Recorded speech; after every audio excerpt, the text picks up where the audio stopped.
Hello everyone, I am the Storyteller Daily.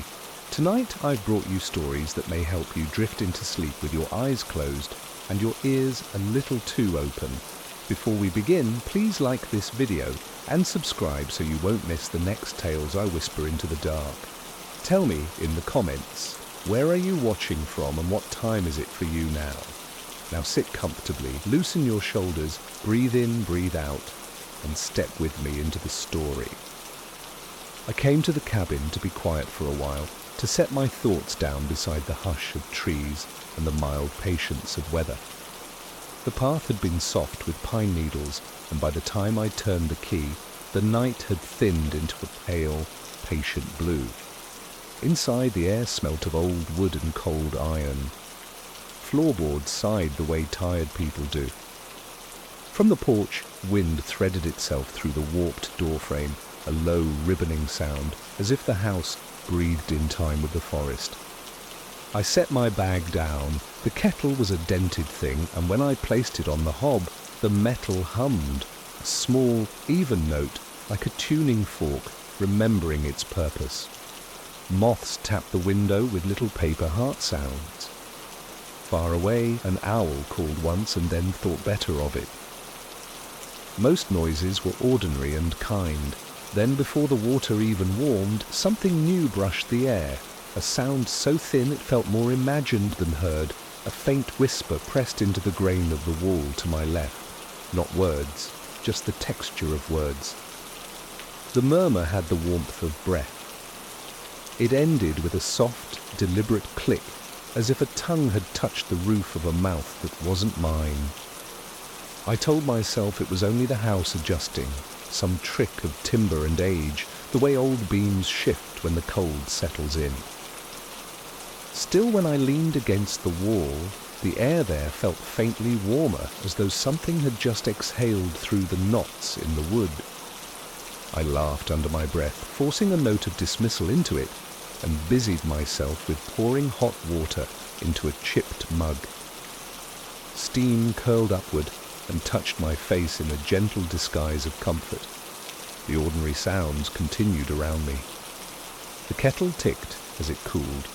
Branches outside clattered like bones being shaken in a cloth bag. Yet every pause between those natural rhythms felt weighted, as if a presence waited for its turn to speak again. I set my chair nearer the fire, though no flames burned yet. Only the brittle memory of ashes remained. I considered striking a match, if only to anchor myself with something bright and obedient. When I finally did, the small flame hissed to life, and the crack of sulphur was sharp, reassuring. Shadows moved where they should have moved, but just as I coaxed the log to catch, I heard it again, this time from behind me. A murmur, less faint than before. It had cadence, the shape of a voice trying to form syllables, but withdrawing before full sound could break through. The hairs along my forearms rose, my skin prickling in an old, instinctive recognition of company. I turned sharply, half expecting to see the cabin's door ajar, someone leaning in with a grin playing tricks. But the door was still latched, a thin crossbar resting where I had set it. The windows reflected only my own shape, distorted by glass gone wavy with age. Still, the sense of not being alone did not leave. I even said it out loud. "Hello?" With a steadiness that was mostly performance. Silence returned, heavy and thick, until my own voice sounded foolish against it. I drank my tea more quickly than I intended. Each sip was too hot, scalding the back of my throat, but that sting was better than letting my ears fixate on the empty cabin. I reminded myself, people imagine things when they're tired, when they're out of the city and every little creak of nature seems too sharp.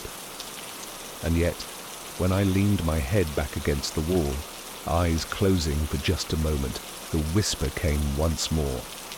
This time, I could make out the faintest stretch of shape, like my name, only blurred at the edges, smudged before the consonants were clear.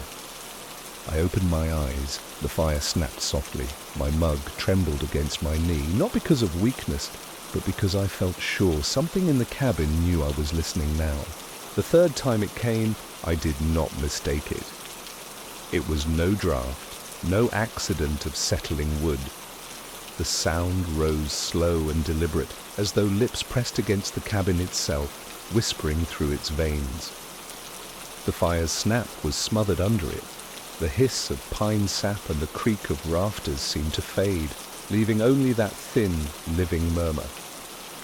I held my breath. The silence between the whispers felt wrong, charged, almost electric.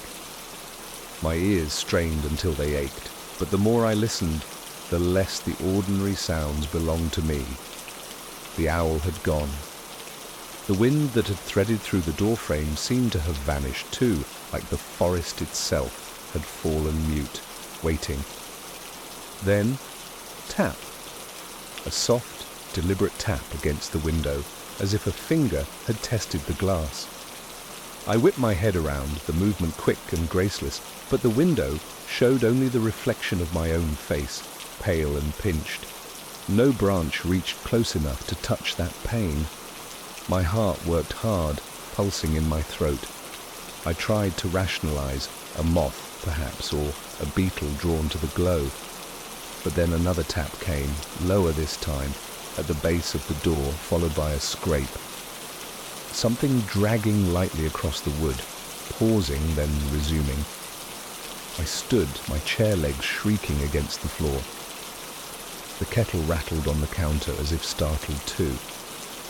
My hand reached instinctively for the lantern I'd carried in, though I hadn't lit it yet.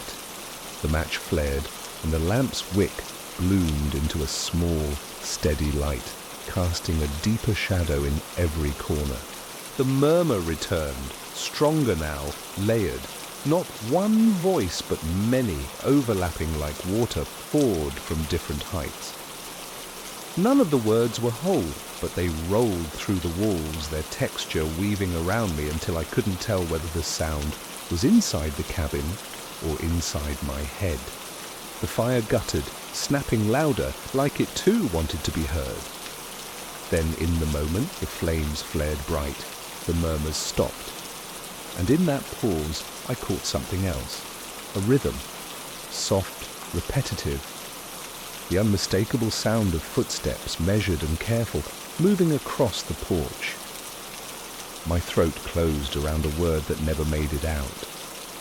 Each step was deliberate, slow enough to be counted, as though whoever it was knew I would listen to every single one. 4 steps, then stillness. The boards outside gave a low groan under weight that did not shift away. I forced myself to the door, though my knees felt thin as paper. My fingers hovered above the latch. Every muscle wanted to fling it open, prove nothing was there. Yet some older instinct screamed at me not to. I pressed my ear to the wood instead, straining for another sign. The silence was full again. But then, right by my ear, a whisper bled straight through the timber, low, close, and intimate. It did not try for words this time. It laughed, a dry, breathless laugh, before fading into the grain. I staggered back. My lantern swung wildly, throwing the cabin into slices of light and shadow. The laughter lingered inside my skull, buzzing the way a match smoulders even after it's blown out. I could still taste it, bitter and metallic on the back of my tongue. I wanted to believe I was alone. But I knew then, utterly, absolutely, that something had climbed into the quiet with me, and it had no intention of leaving. The laugh had barely died before another sound claimed the cabin. A knock, sharp, sudden, right against the door. Not timid, not polite. A single blow like a hand had struck it flat-palmed. The air jolted in my chest, and for a moment I forgot how to breathe. I stepped back, clutching the lantern tighter. Its flame jittered, scattering shadows across the ceiling beams. My instincts divided me in two. Part of me wanted to bolt for the back window, while another part leaned forward, desperate to catch sight of whatever had finally made itself bold enough to knock. The second knock came louder, faster, like a demand, and then the whisper joined it, sliding beneath the wood, curling along the floorboards, riding the air until it seemed to coil around my ankles. The sound tickled like invisible fingers. I shouted, just one word, "Stop!" And my own voice startled me. The whisper paused. The silence that followed was worse. Then the latch shifted. I swear I saw it move, tremble once, then rattle against the bar I'd set. My stomach dropped into ice. Something was trying to come in.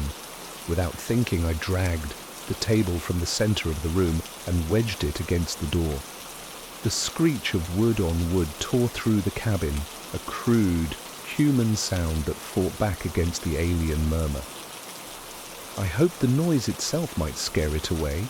It didn't. The voices pressed harder, a tide of whispers rising into an almost chant, spilling from the walls, the floor, the very nails that held the place together. My lantern flickered, shrinking back into itself as though smothered by the sound. And then the window shattered. Glass flew inward, a dozen jagged pieces scattering across the floor like ice cracking on a river. Cold air rushed in, carrying with it a scent of earth, too damp, too raw, like a grave opened too early. Something moved at the edge of the broken frame. At first, only a shadow, its shape stretching longer than the lantern's flame should have allowed. Then it leaned closer, and I caught a glimpse of a face, or the suggestion of one. Smooth, unfinished, as if clay had been molded but never given eyes or mouth. Yet the whisper came from it, louder now, spilling into the room though no lips parted. I staggered back, knocking into the chair. The mug of tea toppled, spreading a dark stain across the floorboards. The heat of it barely registered. My focus was locked on the figure pushing itself through the jagged teeth of glass. It did not climb like a man would. It poured, folding itself through the gap, as though its body had no bones, only intent. The lantern's glow caught its surface, and for a moment I thought I saw dozens of faint impressions, faces pressed just beneath the skin, whispering all at once, mouths straining but sealed. I bolted. Instinct won. I hurled myself toward the back of the cabin, toward the narrow door that led to the porch facing the trees. The hinges squealed as I wrenched it open. Cold air swallowed me whole, sharp and shocking. The forest waited, vast and unknowable. Behind me, the cabin erupted with sound, glass grinding, wood splintering, whispers layering into a furious storm. I didn't look back. My legs carried me down the steps, over pine needles, slick with frost, into the black maze of trees. Every breath was fire in my throat, every branch a claw trying to halt me. The lantern swung wildly in my grip until I let it go. It crashed somewhere behind, extinguishing in the dirt. I didn't stop. Only when the whisper seemed to falter, dimming under the distance, did I slow, pressing my back to the trunk of a massive pine. My chest heaved, my ears straining. For a moment, all I heard was my own heartbeat, fast and brutal. And then, silence. The kind of silence that feels deliberate. I told myself I had escaped, but deep down, I knew the forest was listening now. For a long while, I stayed pressed against that pine, every nerve braced for pursuit. Yet the forest did not stir. No whisper threaded the branches, no shape broke the dark. My lungs eased by inches, drawing in the resin-thick air until it filled me with the illusion of safety. I told myself I had outrun it, that the cabin had been the prison, and leaving it had broken the spell. The night seemed honest again. Wind moved gently through the treetops. Needles fell with soft ticks onto the earth, and somewhere deeper in the woods, a fox barked once before trotting off to its own business. All sounds I understood, all sounds that belonged. I forced myself to walk. My legs trembled, as though the ground had become uncertain beneath me, but step by step the distance between me and the cabin grew. I did not dare glance back. The thought of seeing a faceless silhouette framed in the doorway was too much to bear. Soon I found a small clearing. Moonlight spilled in pale strips, bright enough that I could see my breath plume and scatter. I lowered myself to a fallen log, pressing my palms against the damp moss as though touching something real might tether me to calm. For a while, it worked. My heart slowed, my thoughts stretched into slower shapes. I even closed my eyes just to taste the quiet. The cabin was behind me, the thing within it contained. I repeated this lie until it began to feel true. Then came the sound, not loud, not sudden, just a whisper of pine needles shifting against one another. At first, I thought it was the wind, but the air was still, the branches above held steady. The sound came again, closer, circling, as though feet dragged lightly through the undergrowth. I snapped my eyes open. The clearing looked unchanged. The trees stood like watchful pillars, their shadows long and patient. Nothing moved. Yet the silence that followed had weight, and my ears rang with the memory of the whispers in the cabin. I tried to stand, but the log beneath me creaked, loud as a gunshot in the hush. And from the edge of the clearing, the sound answered. Not creaking wood this time, but breath. A long exhalation, steady and purposeful, as if something hidden wanted me to know it was there. I turned sharply, lantern gone, left only with the dim light of the moon. My eyes struggled to sculpt shapes from the darkness.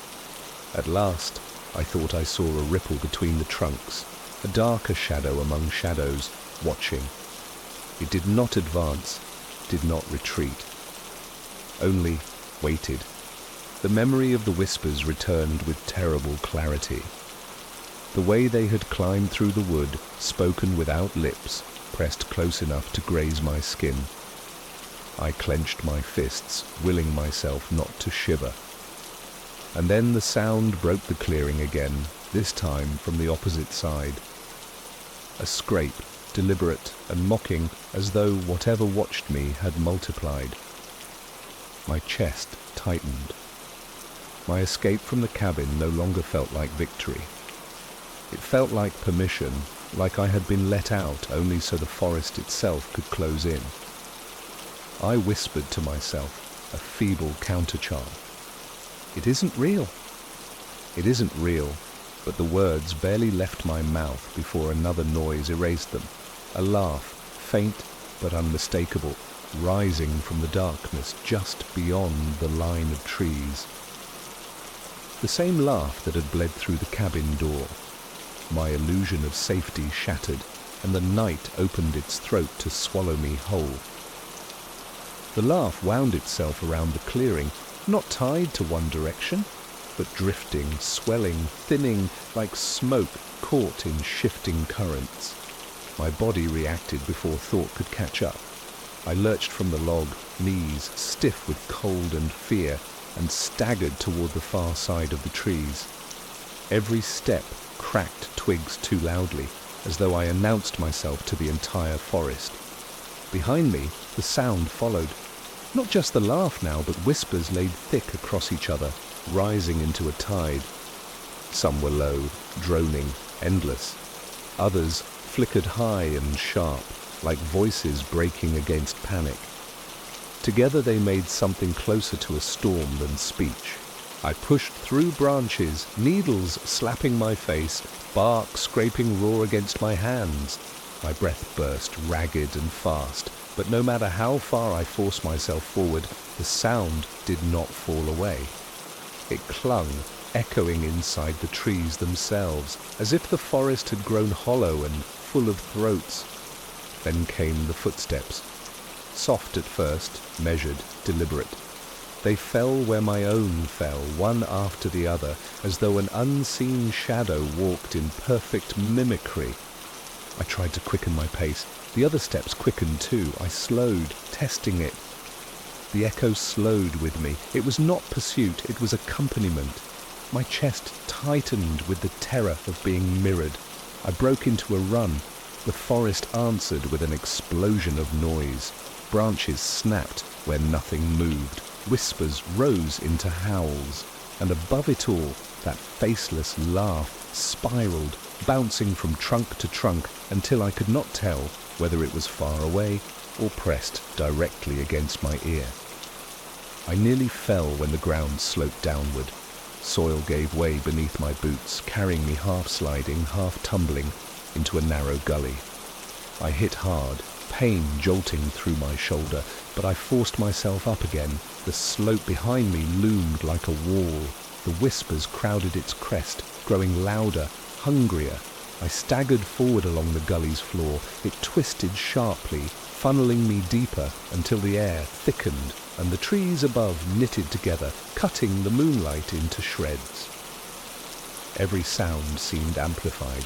My heartbeat, ragged and furious, the scrape of my boots, and worse, the new sound that joined them, the wet drag of something moving without care for silence. I glanced back.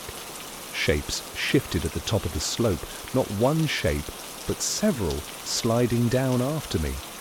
They had no steady outline, only the impression of limbs where shadows bent too sharply. Their surfaces shone faintly like damp skin stretched too thin. And faces pressed beneath the surface, mouths opening, closing, trying to speak but smothered into whispers. I ran harder. The gully narrowed, its walls closing until I had to turn sideways to squeeze through. Fingers, or what felt like fingers, brushed the back of my coat. I shoved forward, stones scraping my arms, and burst out into another clearing. For a brief, terrible second, everything was silent. The whispers fell away, the footsteps stopped. Only the sound of my breath remained. Relief flared hot, almost blinding. Then the forest exhaled, a long, low breath that rattled the leaves, and with it came the return of the laugh, now multiplied, layered until it felt like dozens of voices laughing inside my skull. Shapes poured into the clearing. They came from the trees, the ground. Even the air seemed to ripple with them, each faceless, each shifting, their skin alive with trapped expressions. I spun, searching for escape, but every direction closed with moving dark. Desperation made me reckless. At the far edge of the clearing I saw a gap, narrow, cluttered with fallen branches, but open. I lunged toward it, shoving past the hands that clawed at me, ducking beneath arms that reached without bones. Whispers sliced past my ears, some so close I felt their heat. The gap opened into a slope leading down, and at its base a faint shimmer. Water. A stream glimmered, narrow but real. Its sound was honest, rushing, splashing, undeniable. The first true sound not claimed by whispers. I hurled myself into it. Cold seized me, shocking my lungs into fire, but I let the current drag me. The water churned around stones, tearing me forward, tumbling me over and over. My body battered against the bed, but the noise of the stream drowned the whispers. For the first time their voices faltered, smothered under the roar of water. I fought to the bank, clawing mud, until my arms shook. I dragged myself onto the earth, coughing water, lungs blazing. Behind me the forest loomed silent. No figures pursued across the stream. The whisper had gone, smothered for now by the louder tongue of the water. I lay there, shivering, staring at the stars between the treetops. My chest ached, my skin burned, but I was alive. The stream had saved me, or so I told myself. The stream's voice soothed me, its rushing, steady, unbroken, louder than any whisper could be. I clung to that sound, letting it wash through my bones, convincing myself that water could shield me where wood and stone had failed. My eyes fluttered closed, exhaustion pulling me down into a shallow, fragile calm. But as stillness stretched, I noticed it. The water wasn't the only thing I heard. Beneath its constant rush, another rhythm threaded itself, faint but deliberate.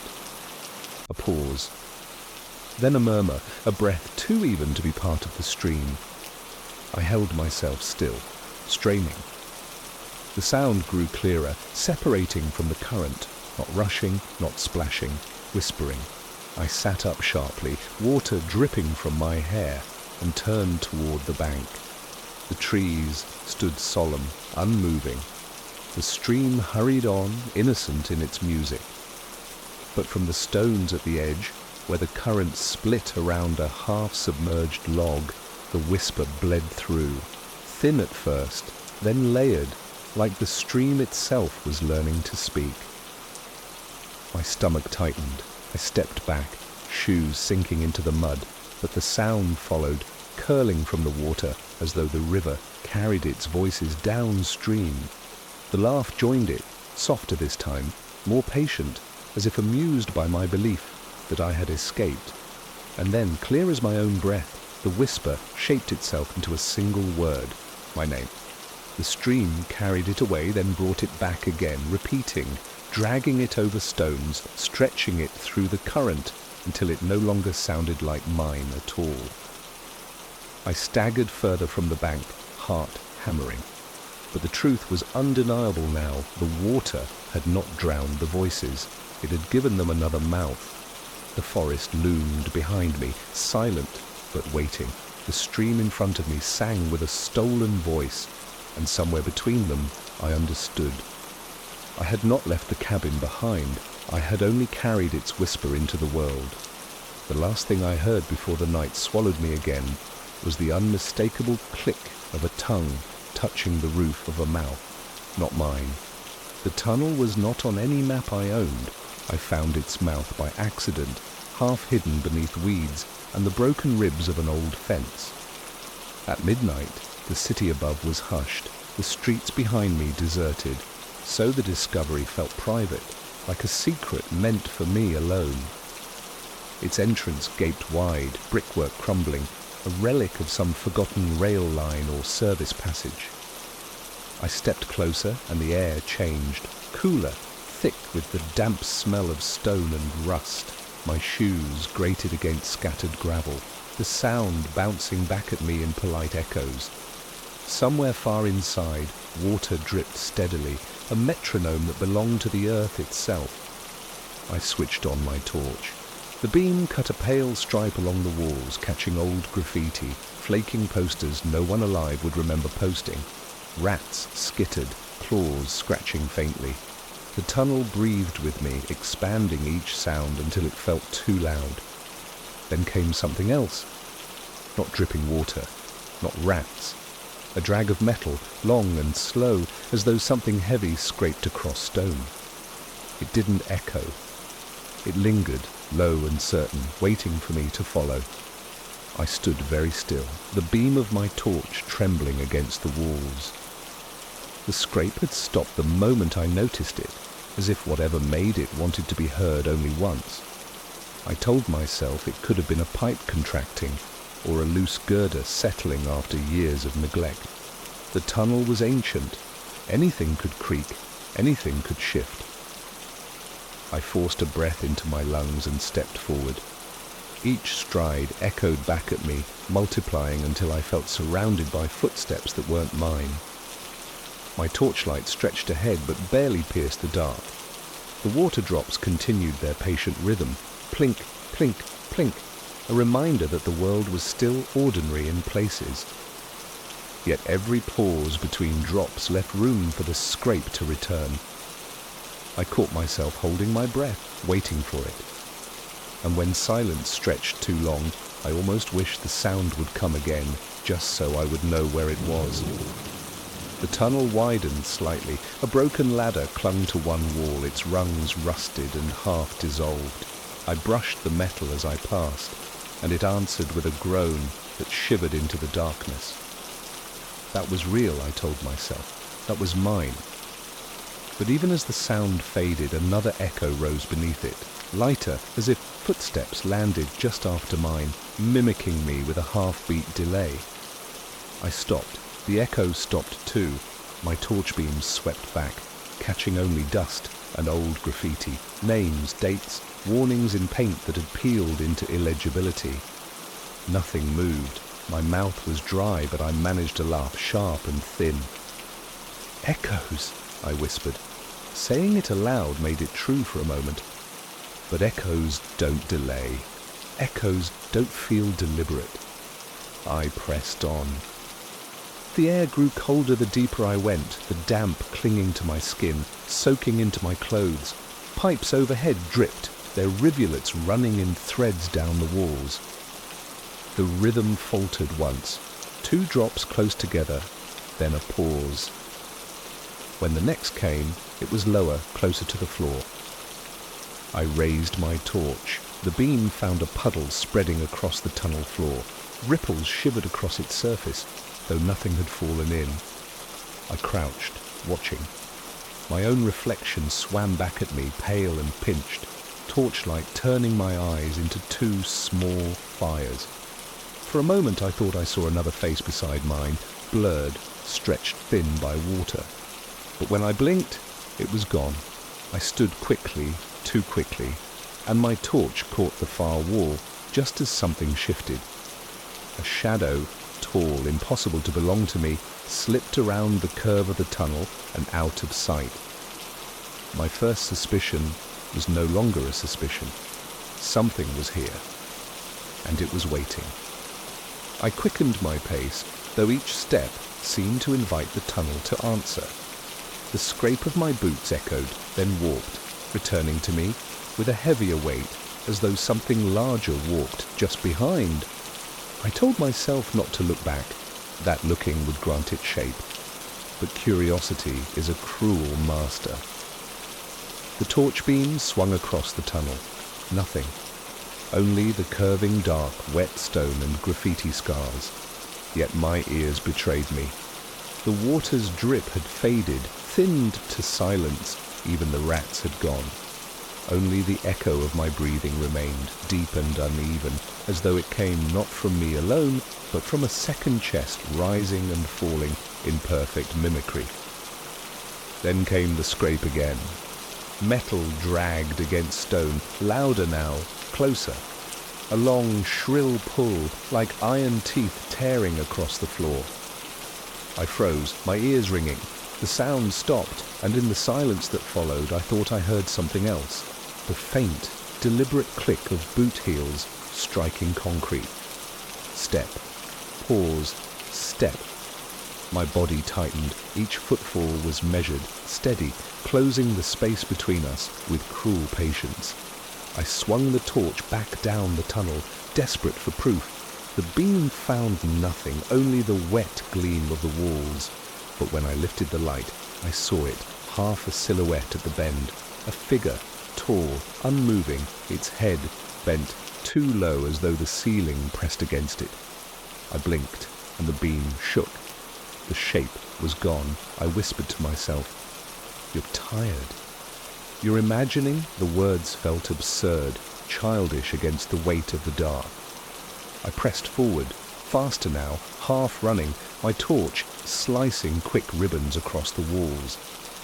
The echoes multiplied, tripping over one another until it sounded like a crowd marched behind me, their boots striking slightly out of time. I tried not to listen, but the tunnel demanded it.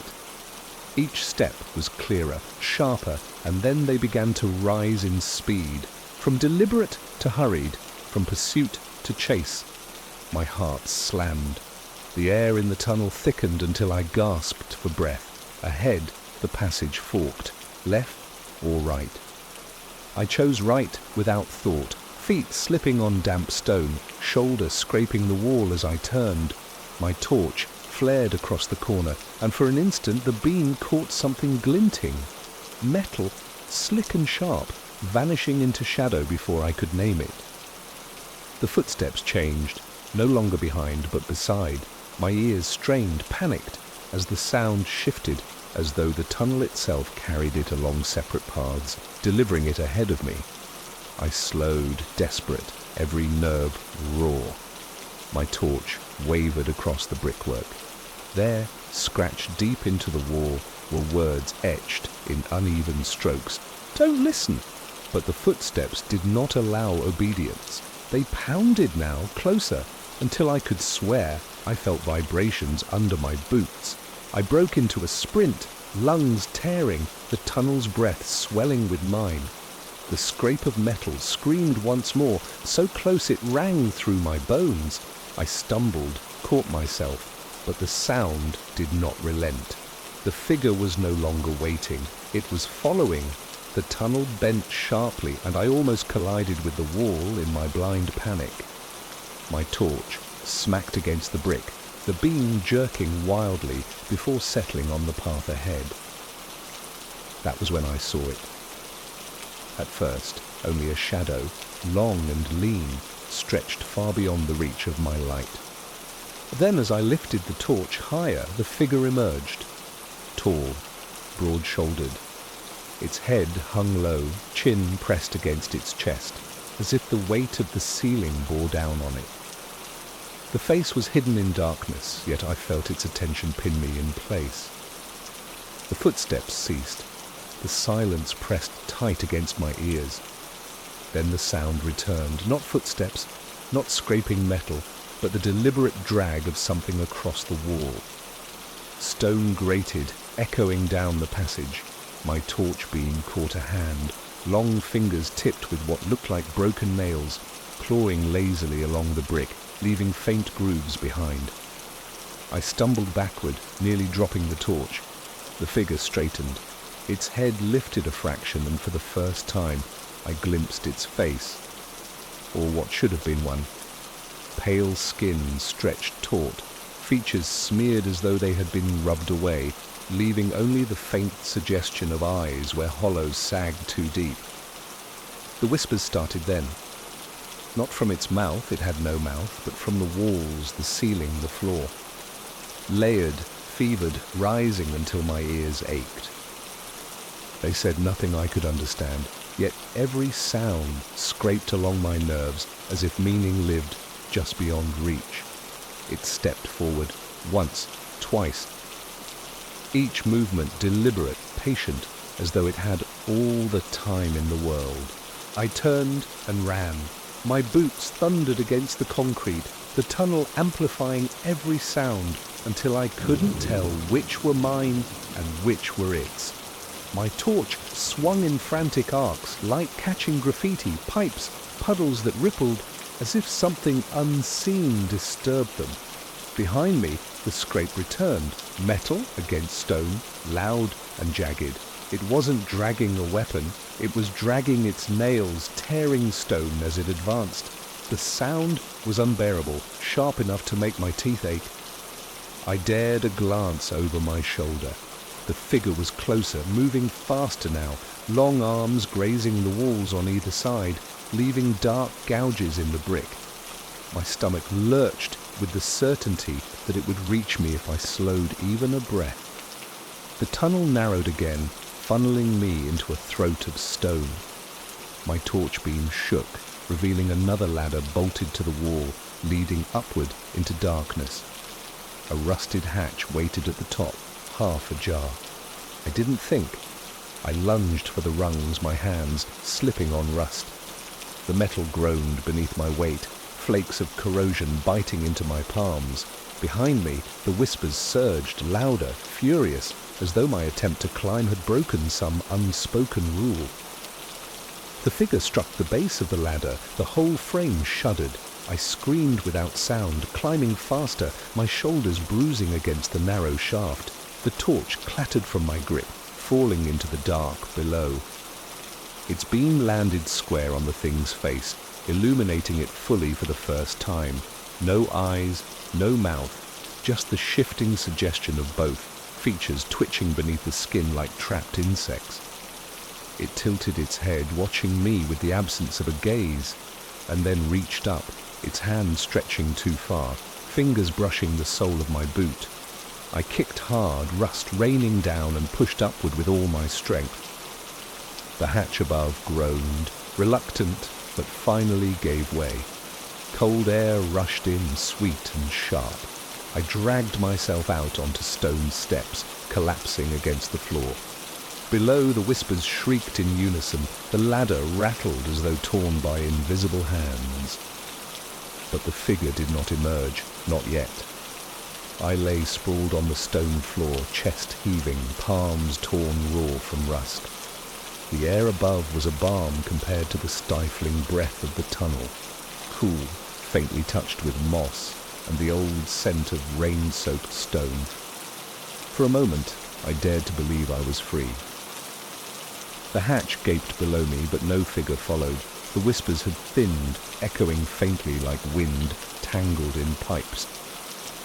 I crawled back from the opening, desperate to put distance between myself and that shaft. My body shook with exhaustion, but the silence here was almost kind. I found myself inside what looked like an abandoned service chamber. The walls were lined with pipes, many burst or leaking, their hiss faint and intermittent. Pools of water mirrored the dim light seeping in from a crack above. A ladder led upward toward another grate, this one promising the night air of the city. I let my eyes linger on it, relief surging hot and fragile. I slumped against the wall, my breath slowed. I told myself, you've made it, you're out, the figure won't follow here. Perhaps it couldn't, perhaps it belonged only to the tunnel. Minutes passed. My heartbeat softened into steadier rhythm. The hiss of pipes grew almost soothing, like steam whispering comfort. I let my head tip back against the stone and shut my eyes. That was when I heard it. Not a scrape, not a whisper, just a sound too ordinary to be trusted. Footsteps, faint, distant, but moving across the chamber above. Slow, measured, the kind of footsteps that know you're listening. My eyes snapped open. I glanced at the grate overhead. The footsteps paused, then resumed, circling. Dust rained down in tiny spirals, stirred loose by the vibration. I pushed myself upright, pulse surging again. My first thought was denial. Another passerby, someone walking the street above. But these steps didn't fade, didn't pass. They lingered, deliberate, keeping their rhythm like a metronome of dread. I whispered into the empty chamber, "It's just the city." Just the city. The words clung to my tongue like lies too thin to hold weight. Then the pipes around me began to change. The hiss faltered, shifted, almost rhythmic. One pipe clattered softly, as though tapped from the inside. Another groaned, with a pressure too sudden. The sounds grew together until the entire chamber seemed to breathe with them. The grate above rattled once. Dust fell thicker now, sifting into my hair, coating my skin. I stepped back, eyes fixed on the dark gap above, and then silence fell. Utter silence. The pipes stilled, the footsteps ceased. For an instant I thought I'd been granted peace, but in that hollow quiet I heard it again. The scrape of metal against stone, faint but rising, as if dragged deliberately along the ladder shaft I'd just climbed. Relief dissolved into terror. My escape had only brought me a pause. The tunnel had not released me. It had only lent me silence long enough to believe I was safe. The scrape rose steadily from the hatch below, metal shrieking against stone. I stumbled back toward the far wall, my boots slipping on damp patches. My breath burst sharp and ragged, but no matter how I tried to steady it, the sound only grew louder. The hatch rattled once, twice, then silence. My chest tightened, waiting. The silence stretched too long, stretched until it seemed deliberate. A whisper bled into the chamber, thin at first, but layered quickly, as if more than one voice had pressed itself into the air. The words bent and broke, too smudged to understand, but they filled every inch of the space, turning the walls into instruments. Then the hatch slammed open. The metal ladder shuddered. I saw movement, a hand, long-fingered, pale against the rust, hauling its body upward with impossible strength. My legs gave in to panic. I sprinted across the chamber toward the ladder leading to the grate above. My hands caught the rungs, slippery with condensation, and I pulled myself up. The ladder trembled under my weight, bolts squealing in their sockets. Below, the figure was already halfway through, faceless head angled upward, its hollow attention fixed on me. Its hands scraped the wall again, nails biting stone, showering sparks. I climbed harder. The grate above loomed closer, but when I pressed my shoulder against it, the metal did not move. Rust locked it in place. I shoved again, the pain splitting through my muscles, but it would not budge. Below, the figure reached the chamber floor. It stood to full height now, taller than I had realized, head bent only slightly, though the ceiling pressed low. The whispers rose, furious, shrieking from every pipe, every crack. The chamber vibrated with the sound. I kicked at the grate, frantic. The metal groaned, shifted a fraction. Dust cascaded down, stinging my eyes. The figure moved closer, the steps deliberate, echoing against the stone, its arms stretched upward, too long, joints bending oddly, fingers opening wide enough to span the ladder. I screamed without sound and shoved again. The grate lifted a fraction more. Cold night air leaked through sharp and fresh. I forced my shoulder harder, ribs screaming until with a final screech, the grate broke free, clattering aside. I dragged myself onto the street above, coughing against the rush of open air. The city lay silent, its streets deserted, lamps humming faintly. For a fleeting second, relief bloomed. I was free.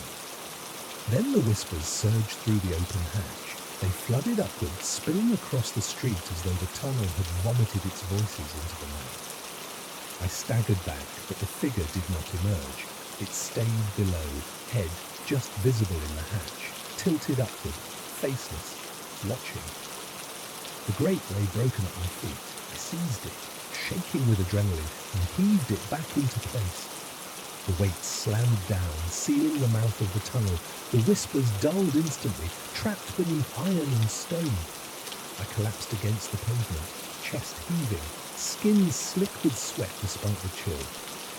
The street remained empty. No footsteps, no scraping, just the faint, familiar hum of the city. I laughed once, a sound half hysterical, half grateful. I had survived. Somehow, impossibly, I had survived. But as I pulled myself to my feet, brushing dirt from my palms, a sound froze me in place. Not from the grate, not from the tunnel, from behind me. Footsteps, slow, measured, each one deliberate, striking the pavement with the exact rhythm I had heard below. The footsteps advanced, steady and unhurried, their echoes threading down the empty street. I turned slowly, every nerve braced, and raised my torch with a trembling hand. Its beam cut across cracked pavement, graffiti-scarred walls and lamplight trembling in the mist. The street was empty, yet the steps did not cease. They moved in rhythm, matching the tilt of my head, circling as if someone unseen paced just beyond the reach of the torchlight. My throat clenched dry. The memory of the tunnel pressed into me, the scrape of metal, the faceless head lifting toward me. I took a step back. The footsteps followed. I stopped. They stopped. I whispered into the night, "Who's there?" My voice rang too thin against the silence. The only answer came from the grate. A single metallic clang, as if struck from below, echoed through the street. At once, the whispers leaked upward again. Not the furious storm I'd heard in the chamber, but something quieter, more deliberate. They didn't echo anymore. They clung close, curling at the edges of my ears. Then, from behind me, the footsteps resumed. Closer now, too close. I spun, but the street remained barren. No figure, no shadow. Only the sound of someone circling me, invisible, careful, patient. And then, just as the air stilled, the whisper rose against my cheek, warm, deliberate. It spoke my name. I dropped the torch. Its beams spun wildly, flaring across brick and stone before sputtering out. The street plunged into darkness. The last thing I heard was the slow drag of metal on stone, right beside me. The hospital stood like a carcass at the edge of the city, its windows black with dust, its doors chained but never truly closed. I had no reason to go inside except curiosity, a hunger for places people had abandoned, rooms that once mattered and now lay hollow. When I slipped through a gap in the side gate, the night pressed in closer, muting the world outside. The air carried the stale tang of disinfectant long gone sour. My footsteps cracked over shards of glass and curled linoleum, each noise too loud in the cavernous corridors. Somewhere in the distance, wind crept through broken panes, moaning like a patient too weak to speak. A pipe released a tired groan, dripping water into a rusted basin. These were ordinary sounds, I told myself, the language of ruin. I raised my torch, its beam cutting across peeling paint, rusted gurneys abandoned mid-hall, doors hanging from bent hinges. The silence between drips stretched too long. Then came a new sound, subtle, thin, yet unmistakable. A set of wheels rolling over tile, slow, steady, as if someone pushed a gurney down the corridor just ahead. The sound of wheels on tile lingered long after it should have faded. I froze, torch trembling in my grip, waiting for the echo to die away. It didn't. It rolled on, steady and deliberate, as though someone pushed a stretcher further down the hall. I told myself it was the building's voice, metal contracting, pipes shifting, wind teasing the ruins into imitation of life. Old hospitals are full of ghosts that belong only to memory. I clung to that thought as I stepped forward. My boots clicked against the tiles, each step swallowed quickly by the yawning dark. The gurneys abandoned along the corridor looked skeletal, frames stripped of padding, wheels locked at odd angles. I passed one, brushing its rusted rail. It remained still, frozen by decades of disuse. Yet in the quiet that followed, I heard the wheels again, closer now, as if the sound belonged to a gurney just out of sight. I swung my torch beam along the corridor. Light skittered across peeling signs, radiology, surgery, emergency. Doors gaped like mouths waiting. My throat dried, but I forced myself onward. The wheels stopped. Silence spread wide, heavy and unnatural. I stood in its center, heart pounding, certain that if I turned, I would see someone behind me. I did turn, nothing. Only the corridor stretching back into shadow, littered with debris. I whispered, "Echoes." Just echoes. But the word rang hollow. I pushed open a side door, desperate to leave the corridor behind. The room smelled of mildew and old chemicals. My torch caught shelves of shattered bottles, a sink rusted to red, and an overturned stool. Nothing moved. The silence pressed too tightly, waiting for me to relax. And then it came again, the wheels, right outside the door, squeaking faintly as they turned. My blood went cold. I hadn't heard the door open, hadn't felt air shift, yet something had moved into the hall. I pressed myself against the wall, torch clutched to my chest.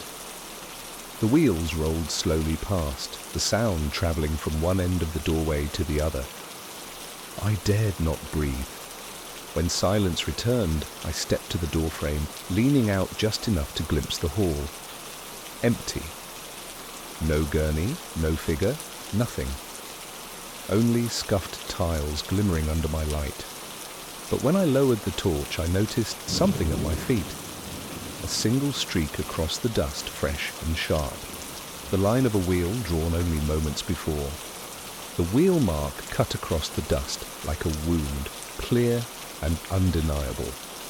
My breath stuttered as I crouched to trace it with my torch. The line ran straight down the corridor into a shadowed bend where the walls curved away. I rose, my knees weak, every instinct urging me to leave. But curiosity, stubborn, poisonous, dragged me forward. Each step seemed to echo longer than the last, as if the corridor stretched itself to keep me inside. The wheels returned, not behind me this time, but ahead. a long roll followed by the faint squeak of rusted bearings. I stopped, my heart hammering, the sound swelling closer until it seemed just around the bend. I raised the torch and stepped forward. The corridor opened into a ward, rows of beds rusted to skeleton frames. Sheets clung in shreds, stiff with age. At the far end, something moved. A gurney. It rolled slowly, impossibly smooth, despite its corroded wheels, as though guided by invisible hands. My torchlight shone through it, illuminating the frame as if no body lay there, yet the wheels squealed as though burdened.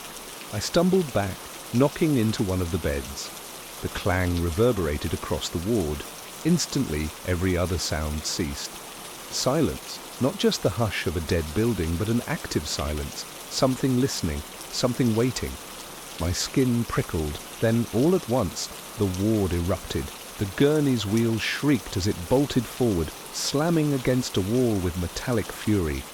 Bed frames rattled, their headboards slamming like a chorus of fists against iron. My torch trembled across the chaos. Shadows leapt, multiplied, danced like patients thrashing in their sleep. And then the whispers began. They rose from the beds, low at first, broken syllables like prayers spoken through cracked throats. The voices overlapped, climbing higher, filling the ward until I couldn't tell if they came from the air or from within me. My torch caught shapes in the corners, figures slumped in chairs, their faces blurred, stitched shut by darkness. None moved, but all whispered. I turned, desperate to retreat, but the corridor behind me had changed. Where I'd entered stood another gurney blocking the path. It faced me directly, wheels aligned, waiting. The whispering swelled. Some voices were frantic, others soft, almost tender. They wove together until words began to take shape. I strained to hear, and for a moment I thought they spoke in unison. "Lie down!" The command pressed against my chest, not shouted, but coaxed, like a lullaby. My legs threatened to fold beneath me. I shook my head violently, clutching the torch tighter. "No," I whispered, though the word barely broke the tide of voices. The gurney at the corridor's mouth twitched forward, just an inch, but enough to scrape a line across the tiles. I backed away, deeper into the ward, beds looming on either side. The whispers followed, growing louder, sharper, until they sounded like hundreds of voices crowding a single throat. And beneath it all, the sound of wheels, rolling steadily, patiently, closing in. The wheels closed in from both directions. I could hear them, rolling with uneven rhythm, squeaking as though under weight. The gurney in the corridor lurched another inch forward, and the one in the ward began to move again, scraping a jagged path along the wall. I spun in place, my torch beam flaring wildly across the ruined beds. Every shadow seemed to stretch toward me, reaching with arms too long, too crooked. The whispers thickened, words tangled into a chant. "Lie down, lie down." "No!" I hissed, my voice breaking. I backed against the nearest bed, its rusted frame biting cold through my jacket. The mattress sagged, collapsing under its own decay. The whisper rose sharply in answer, like disapproval. Then at the far end of the ward, a shape emerged. A nurse, or what should have been one. Her uniform was grey with dust, cap crooked on her head. But her face, there was nothing. Smooth skin stretched where eyes, nose, mouth should have been. A blank oval, expressionless, yet somehow fixed on me. She pushed the gurney with steady hands, the wheels screaming as if they carried unbearable weight. I choked on breath. My body screamed to run, but my legs held frozen, as though her faceless stare rooted me to the tile. The gurney rolled closer. The sheets draped over it shifted, though no body lay beneath. The movement was too deliberate, too alive, like something beneath the cloth breathed in shallow rhythm. I tore myself free from paralysis and bolted sideways, weaving between the beds. My torchlight sliced through flaking curtains, illuminating glimpses of figures slumped on mattresses, patients left behind, their faces blurred, mouths opening and closing in silent screams. The whispers followed, pouring from every throat, every wall, every pipe. The chant grew frantic, urgent. Lie down, lie down, lie down. I stumbled over debris, nearly falling. Behind me, the nurse turned the gurney. With inhuman precision, the wheels spinning faster than rust should have allowed. The screech echoed like a blade drawn across stone. I reached another corridor, sprinting into the narrow passage. The air grew colder, thick with rot. My torch beam caught medical charts littering the floor, their ink long dissolved into black smears. The walls closed in, claustrophobic, until I felt pressed between their weight. A crash thundered behind me. The gurney had slammed into the doorway, splintering the frame. The nurse followed, faceless head tilting as though scenting me in the dark. I ran harder, lungs tearing. The whispers swelled into a roar, 1,000 voices overlapping until they rattled my skull. My torchlight flickered, threatening to die. Ahead, a stairwell appeared. I seized the railing, dragging myself upward 2 steps at a time. Metal groaned beneath me, but I didn't care. The stairs spiraled into higher levels of the hospital, darkness pressing close on every side. Halfway up, I dared a glance down. The nurse stood at the base of the stairwell, motionless, faceless head tilted upward. She did not climb. She simply placed her hands on the gurney and began to roll it forward into the stairs themselves. The impossible sound of wheels grinding against steps echoed upward, steady, relentless. The gurney crawled after me as though gravity itself had bent to its will. I screamed, forcing myself higher, torch swinging wildly across walls that seemed to close in. The whispers rose again, filling the stairwell with their demand. "Lie down!" The words pressed against my skull until I thought my body might obey, without my will. At last, I reached a landing. A door gaped open, crooked on broken hinges. I stumbled through, slamming it behind me. For a breath, silence. Then, on the other side of the door, the squeal of wheels on tile. Patient, unstoppable, closer. I pressed my back against the door until my shoulders ached, waiting for the gurney to crash through. But the wheels never came. The whispers fell away, retreating into the hollow dark like a tide gone suddenly out. For the first time since entering the hospital, I heard only my own breath. I forced myself to move, torch beam trembling across the room I had stumbled into. It looked like an old ward office. Filing cabinets stood rusted and yawning, their drawers pulled out like gaping mouths. Papers littered the floor, faded into pale ghosts of language. A desk slumped against one wall, its chair toppled sideways, the wheels long since broken. The silence felt merciful.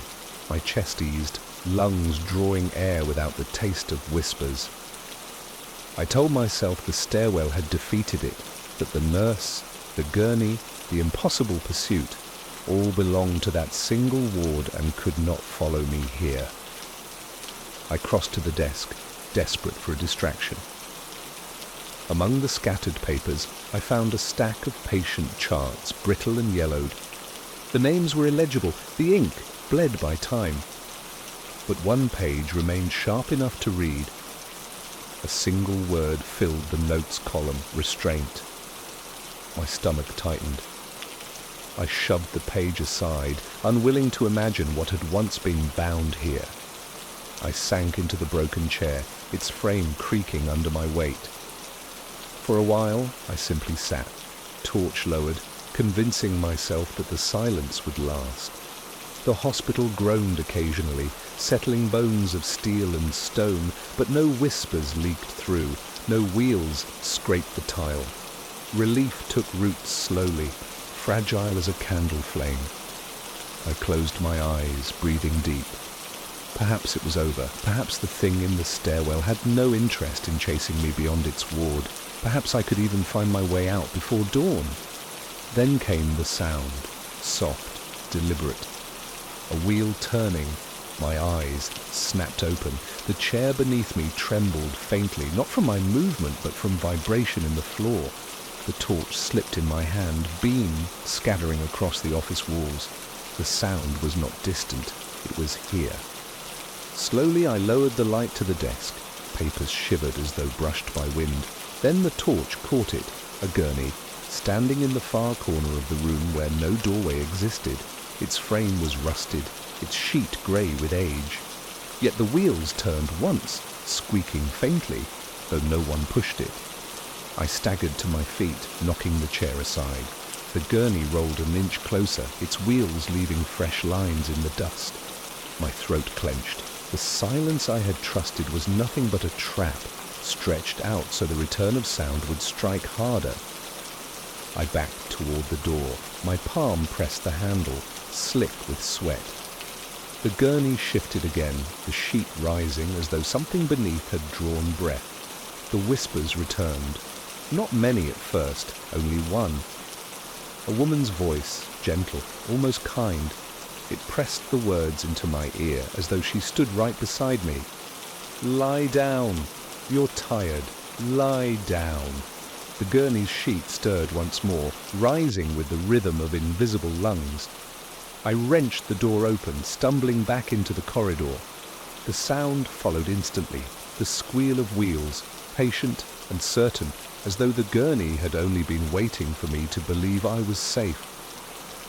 The corridor stretched long and narrow, the ceiling lights shattered into jagged teeth. My torch beam jittered across cracked tiles, catching glimmers of glass that winked like eyes.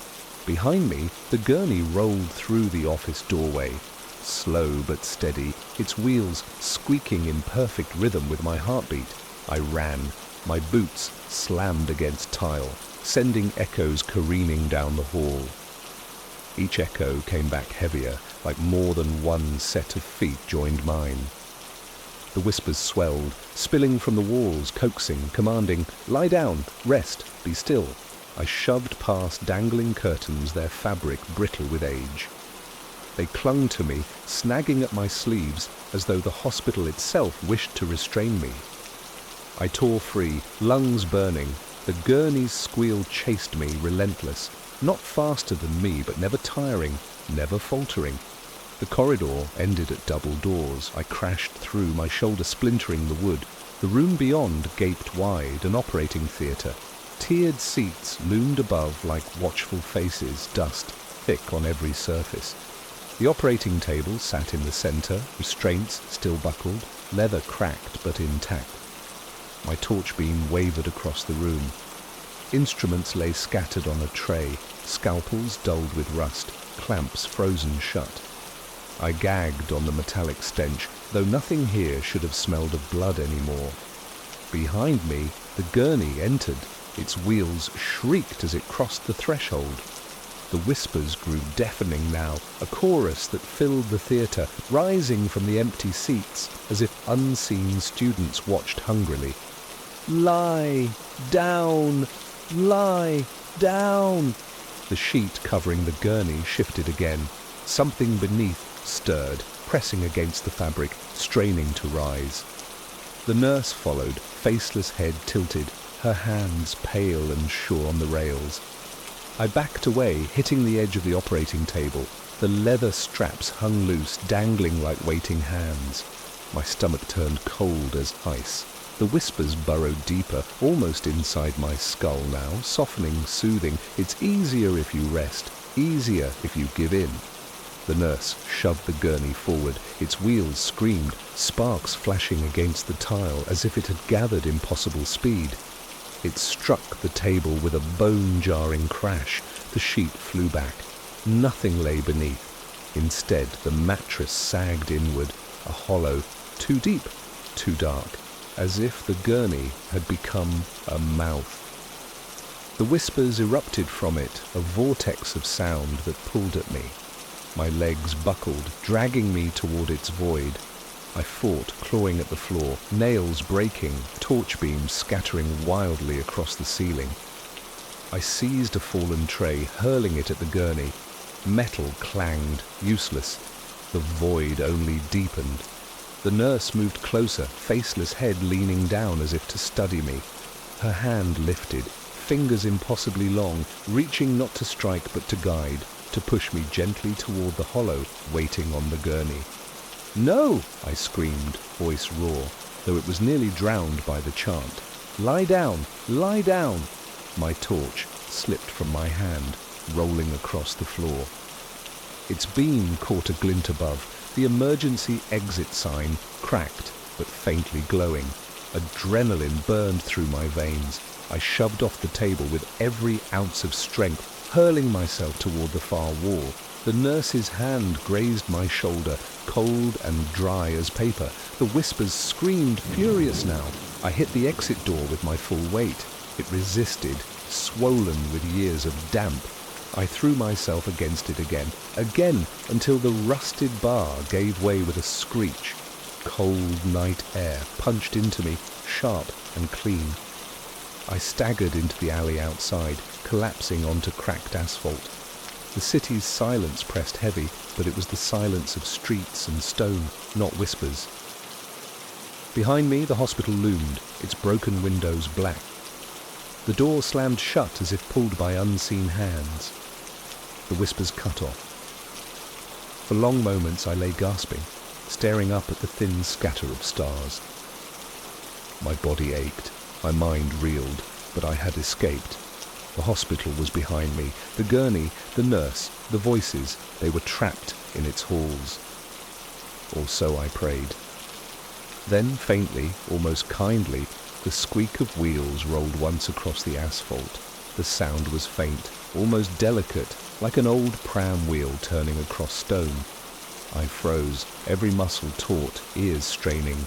The hospital loomed silent behind me, windows black as sockets, doors sealed. Nothing moved in the alley. I pushed myself shakily to my feet, telling myself it was imagination, my nerves still echoing with terror. But then it came again. A single squeak, closer this time. I turned. The alley stretched long, lined with dumpsters and rusted pipes. At its far end, something stood in the glow of a flickering street lamp. A gurney, alone, motionless. Its frame caught the light, rust glimmering. My breath stilled. The hospital doors had not opened. I had seen nothing emerge, yet the gurney waited as though it had been placed there for me. I stumbled back, heart hammering. The gurney twitched forward, wheels squealing softly. Only an inch, but enough to scratch a fresh line across the pavement. Then the whispers began again, not from the hospital, not from the alley walls, but from inside my ears. Faint at first, then layered, urgent, filling the hollow of my skull. Lie down, rest, you're already ours. The gurney rolled another inch, patient and certain. I raised the lantern higher. The light licked across the rafters, but revealed no body, no face. Only the hair, endless strands vanishing into shadow, dripping lake water where no water should be. Behind me, the hum climbed louder. The lake answered the rafters, voice rising into a melody now, pulling at my chest, drawing me closer to the water's edge. The fishing rod slipped from my hand, forgotten. I stepped forward before I realized what I was doing, my body leaning toward the voice as if guided. My reflection trembled on the surface, stretched, distorted. Then another reflection appeared beside mine, pale skin, dark eyes, hair streaming outward in the black water.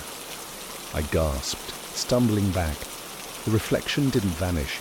It rose higher, pressing against the surface as though it were glass. The face smiled, lips too wide, teeth faintly gleaming in the lantern light. The hum broke into laughter then, soft and bubbling, carrying not from across the lake, but from directly beneath the pier. The boards shuddered under me, vibrating with the force of it. The dripping from the rafters quickened, water falling in sheets now. I glanced up once more, and this time saw her. A woman's face hung upside down, peering from the rafters. Her eyes were clouded, her mouth open, water spilling endlessly from between her lips. Strands of hair framed her like curtains. She swayed gently, impossibly suspended, watching me. The voice whispered again, clearer this time, rising both from her mouth above and the water below. "Come." The word struck me harder than any sound should. Come. It echoed in my chest, in my bones, like it belonged to me. My lantern shook wildly, light jittering across the boathouse walls. When I dared glance up again, the woman's face was gone. Only wet hair remained, swaying like weeds in a current that didn't exist.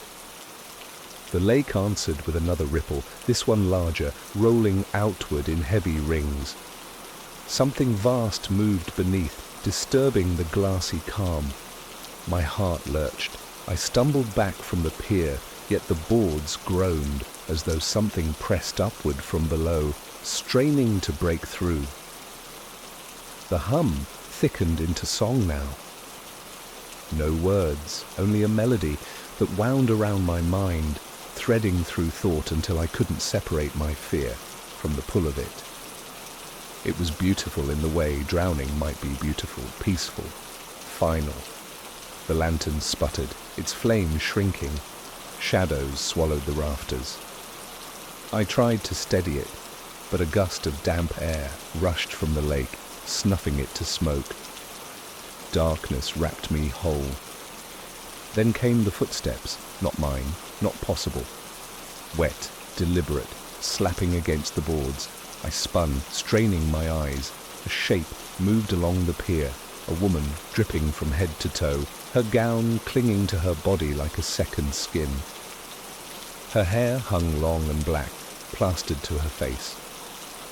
She walked toward me slowly, each step releasing another patter of water.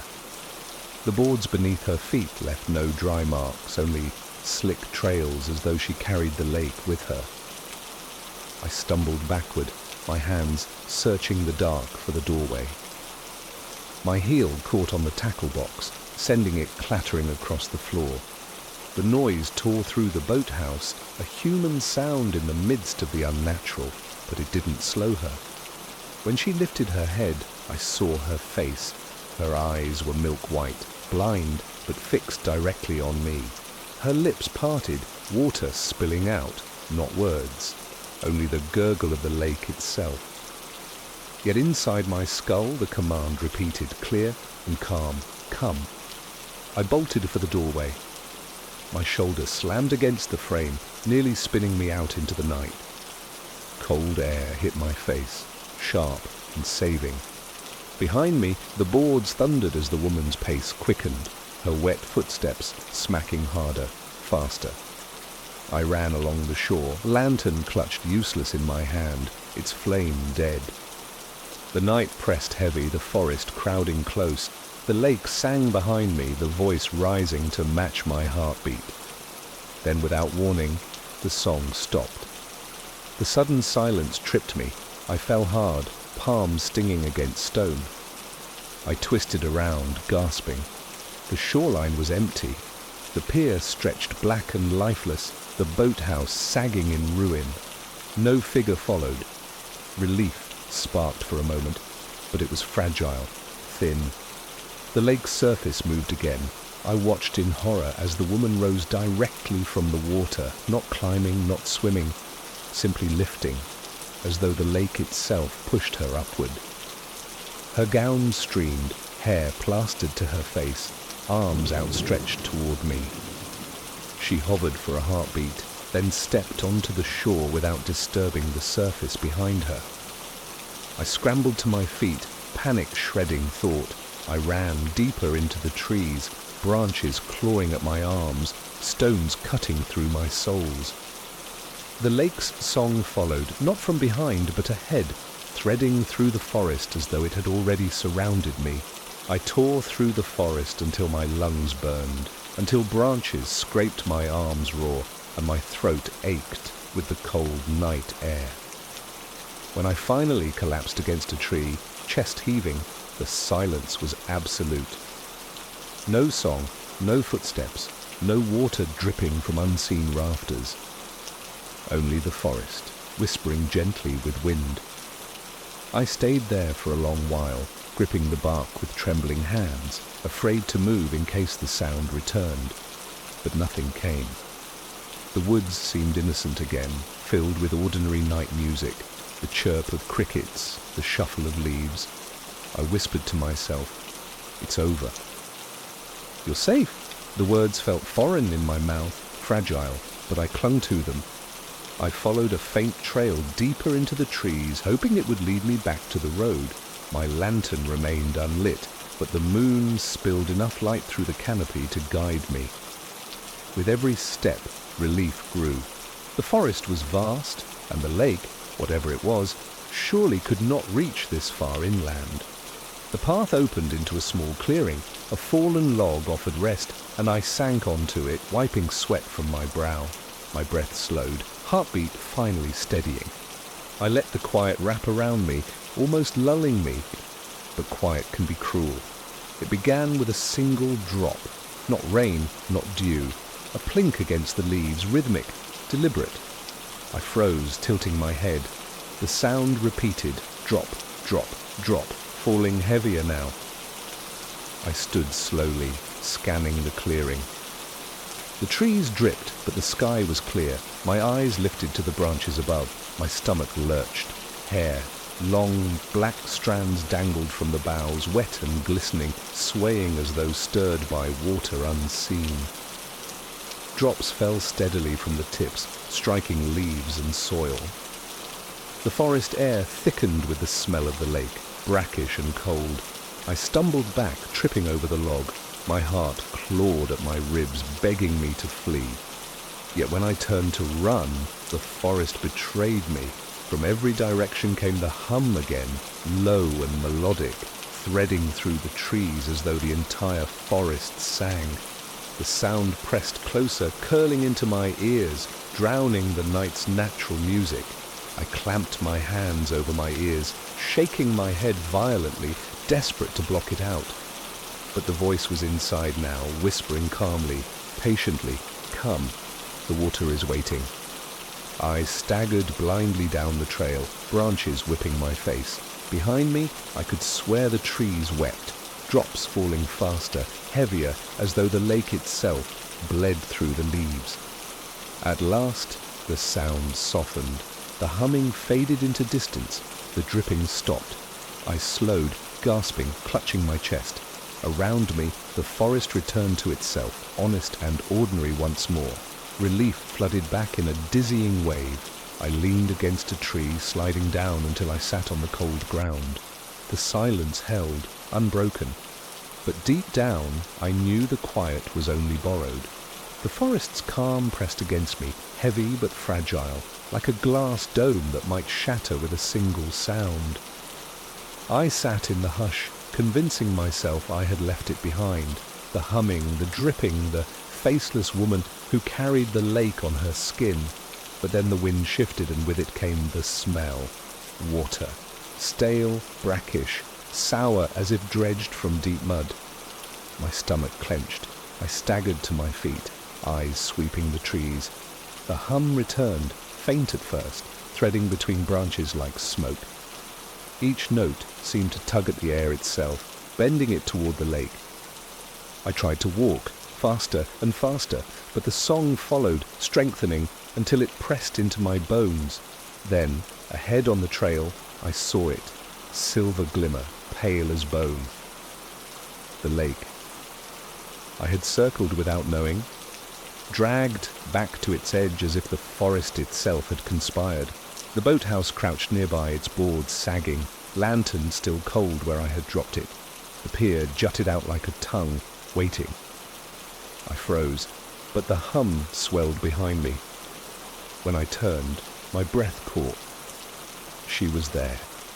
The woman from the water, standing among the trees. Her gown dripped endlessly, leaving no trace on the soil.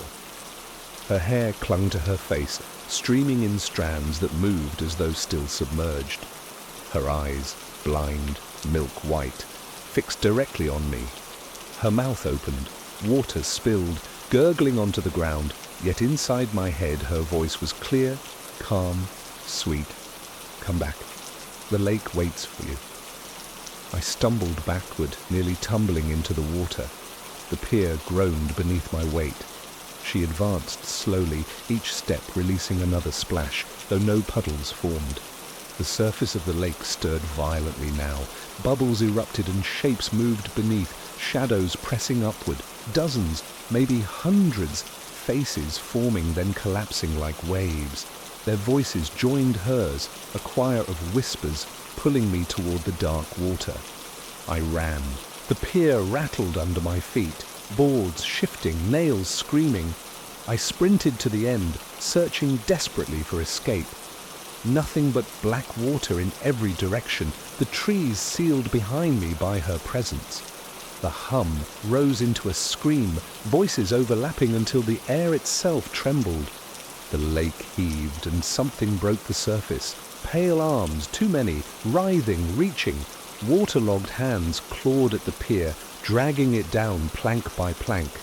The woman was closer now, her song filling every corner of me, bending thought, breaking will. My knees buckled, body begging to obey. I felt the pull of the water like gravity, like home. "No!" I rasped, though the word was lost in the storm of voices. The pier cracked, wood splitting beneath me. I leapt, barely catching the edge of the boathouse steps. My nails tore as I dragged myself upward, splinters biting my palms.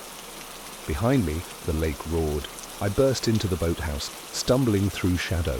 The rafters dripped again, hair dangling, brushing my face as I forced myself to the far door. It resisted, swollen with damp, but I shoved, shoulder screaming. At last, it burst outward. I crashed into the trees, running without thought. The song chased me, furious now, rising higher, faster. Every shadow seemed filled with dripping hair. Every gust of wind carried the stink of water. But then, light. Through the trees, a faint orange glow. My chest ached with desperate hope.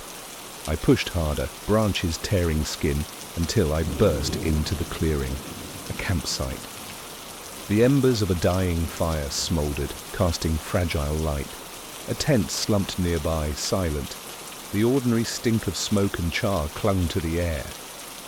The lake's song faltered, receding as though it dared not cross into the fire's circle. I collapsed by the embers, coughing, gasping. My body trembled with exhaustion, but the forest held quiet. Only the crackle of coals remained. For the first time since stepping into the boathouse, I believed I might survive. The fire's warmth was weak, but real. I held my palms over the embers, shivering as though they alone tethered me to safety. The night was ordinary here. The crickets still sang, the trees whispered with wind. For a moment I convinced myself it was finished. But the silence beyond the clearing felt staged, as though the forest held its breath. I glanced toward the tent. Its flap hung open still, untouched by breeze. I whispered into the dark, "Hello? Anyone there?" No answer came. I crawled closer, pulling the flap aside.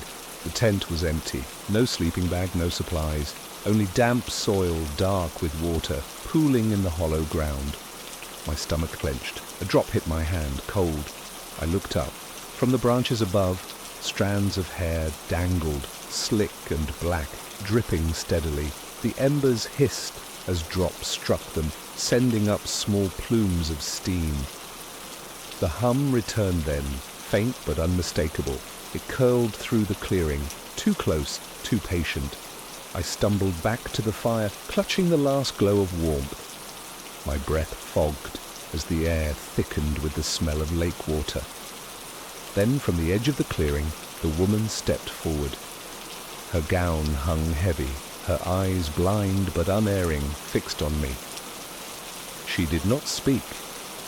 She only raised one pale hand, dripping, and pointed toward the trees. The hum swelled around me, and from deep in the forest came the answering rush of water, as though the lake itself had uprooted and begun to move. The railway had been dead for decades, but the tracks still cut through the weeds, like scars that refused to fade. I came at dusk, drawn by curiosity more than sense. The station building slouched against the horizon, roof half collapsed, windows gaping like broken teeth. As I stepped onto the platform, the world hushed. The air smelled of rust and rain-soaked stone. Crickets faltered as if even they had abandoned this place. My boots clicked faintly on cracked concrete, the sound scattering down the empty track until it felt like I was not alone. Wind tugged at a rusted sign, making it squeal softly, a tired hinge begging for release. I told myself that was all the station had left, scraps of noise, scraps of memory. Then it came, the sound that did not belong, a train horn, faint at first, drifting through the weeds. Low, mournful, stretched too long, like an echo of something that should not exist. My chest tightened. The rails beneath me trembled faintly, humming with a rhythm that belonged to engines long buried. I froze, staring down the dark tracks. The horn called again, closer this time. The horn lingered in the air long after it should have faded. My pulse quickened as I glanced down the tracks, but nothing stirred in the distance, only weeds swaying, moonlight silvering the rails. I laughed under my breath, thin and brittle. Echo, I whispered. Just an echo. I told myself the sound carried from somewhere else. An active line beyond the hills, perhaps. Rust and steel conduct noise, strangely. But deep down, I knew better. This track had been severed from the network years ago, its connections ripped out, its purpose erased. No train should be near. I pressed on, boots crunching gravel. The platform stretched longer than I remembered from the photographs. A row of benches leaned at odd angles, their slats split by weather. A timetable board still clung to the wall, its glass shattered, the paper inside yellowed into illegibility. Then came the second sound, not a horn this time. The screech of metal wheels on steel, faint but rising, slow at first as though turning from far away. The rails beneath me thrummed gently as if waking. I crouched, pressing my palm against the track. Cold, still, no vibration at all. Yet the sound swelled, unmistakable, the rhythm of a train gathering pace. I stood quickly, throat tight. The platform felt narrower now, boxed in by the empty station walls. My torch beams slid across broken ticket windows, revealing nothing but peeling paint and shadows. The screech echoed louder, but there was no light, no smoke, no engine approaching. Not real, I muttered, but the words lacked weight. I turned to leave, stepping back toward the overgrown path I'd taken in. And that was when I heard it. Footsteps, not mine, not behind, from the platform opposite, slow, measured, boots striking concrete, deliberate as though pacing. My torch swung across the tracks, empty benches, weeds, nothing. Yet the steps continued, crisp and certain, matching my heartbeat. I stood paralyzed, the sound filling the silence too perfectly to be imagination. When it finally stopped, the hush that followed pressed like a hand against my chest. Then the horn blew again, this time deafening, impossibly close. The rails beneath me quivered with a hum too steady to deny. Something was coming. The horn faded into the night, but the rails beneath my boots still trembled faintly, humming like a taut string plucked by unseen hands. I stepped back from the edge, torch shaking in my grip. The platform stretched into silence, but silence only made the next sound sharper. A metallic screech tore through the air. Wheels on rails, undeniable now. Slow at first, groaning like something too heavy to move, then faster, louder, building into a rhythm I could feel in my chest. I froze, eyes locked down the track. No light, no smoke, no shape. Yet the sound of a train drew nearer, filling the night as if an engine bore down on me. My chest heaved, my instincts screaming to flee, but my legs refused to move. The benches rattled, dust showered from the roof beams. My torch beam quivered across the timetable board. and for a heartbeat I swore the faded paper shifted, lines of text forming, departures and arrivals, listing times that were not mine. The sound rose to a fever pitch, a phantom weight charging through the rails. Then it stopped. Utter silence. The rails lay still, humming gone. Only the echo of my ragged breath remained. I staggered back, sucking air as if I'd been holding my breath for minutes. My mind reeled, trying to anchor itself. Perhaps I had imagined it all. The night plays tricks, and I had wanted to hear something, hadn't I? But then came another noise, a voice. It drifted from the far end of the platform, soft and cracked like old tannoy speakers. "Train! Arriving! Track 1! My torch snapped to the sound. The broken loudspeaker above the ticket window sparked faintly, wires exposed, dead for decades. Yet the voice came again, garbled, words stretched by static. "Please, stand! Clear!" My throat closed. The footsteps returned too, crossing the opposite platform. Louder now, faster, moving parallel to me. I swung the torch, beam slicing weeds and benches, but still, nothing. No figure, no shadow. Just the noise of boots pacing, keeping time with the phantom announcement. The horn blew once more, shattering the night. My knees nearly gave. This time, the vibration was real. The concrete beneath me thrummed, the rails humming with deep resonance. And then at the far edge of the track, lights appeared. 2 dim orbs, hazy, too pale, rolling slowly into view. They glowed like lanterns rather than headlights, weak but advancing. My chest lurched as the rhythm of wheels grew deafening, metals screaming against metal. The lights drew closer, yet no engine framed them, no carriages followed. Only orbs of pale fire gliding silently above the rails, dragging with them the sound of a train that wasn't there. The tannoy crackled louder, the voice breaking into fragments. "All aboard, final journey." I staggered back until my spine struck the wall of the station. My torch beam faltered, swallowed by the false lights. The ground shook harder, rattling loose stones, my bones vibrating with the phantom weight. And still the train that did not exist came nearer. The pale lights glided closer, their glow weak but steady, as though they strained against a fog only they could see. My chest hammered as the sound of the phantom train engulfed me, wheels grinding, metal shrieking, a full weight rushing through rails that lay empty before my eyes. I pressed flat against the station wall, torch beam quivering, desperate to make sense of it. The air thickened, vibrating with each imagined wheel. Dust cascaded from the rafters, shaking loose with the rhythm of something impossibly heavy. Then the lights swept past. I braced for a rush of wind, for the thunder of carriages. Instead, a deep chill swallowed me, cutting through skin to bone. The world blurred, colours draining until the platform looked grey, washed of life. My breath smoked, though the night had been warm. The sound slowed, wheels screeched against invisible brakes. The lights halted at the centre of the platform, and then doors. I heard them hiss open. My torch beams swung wildly, catching only broken benches and weeds.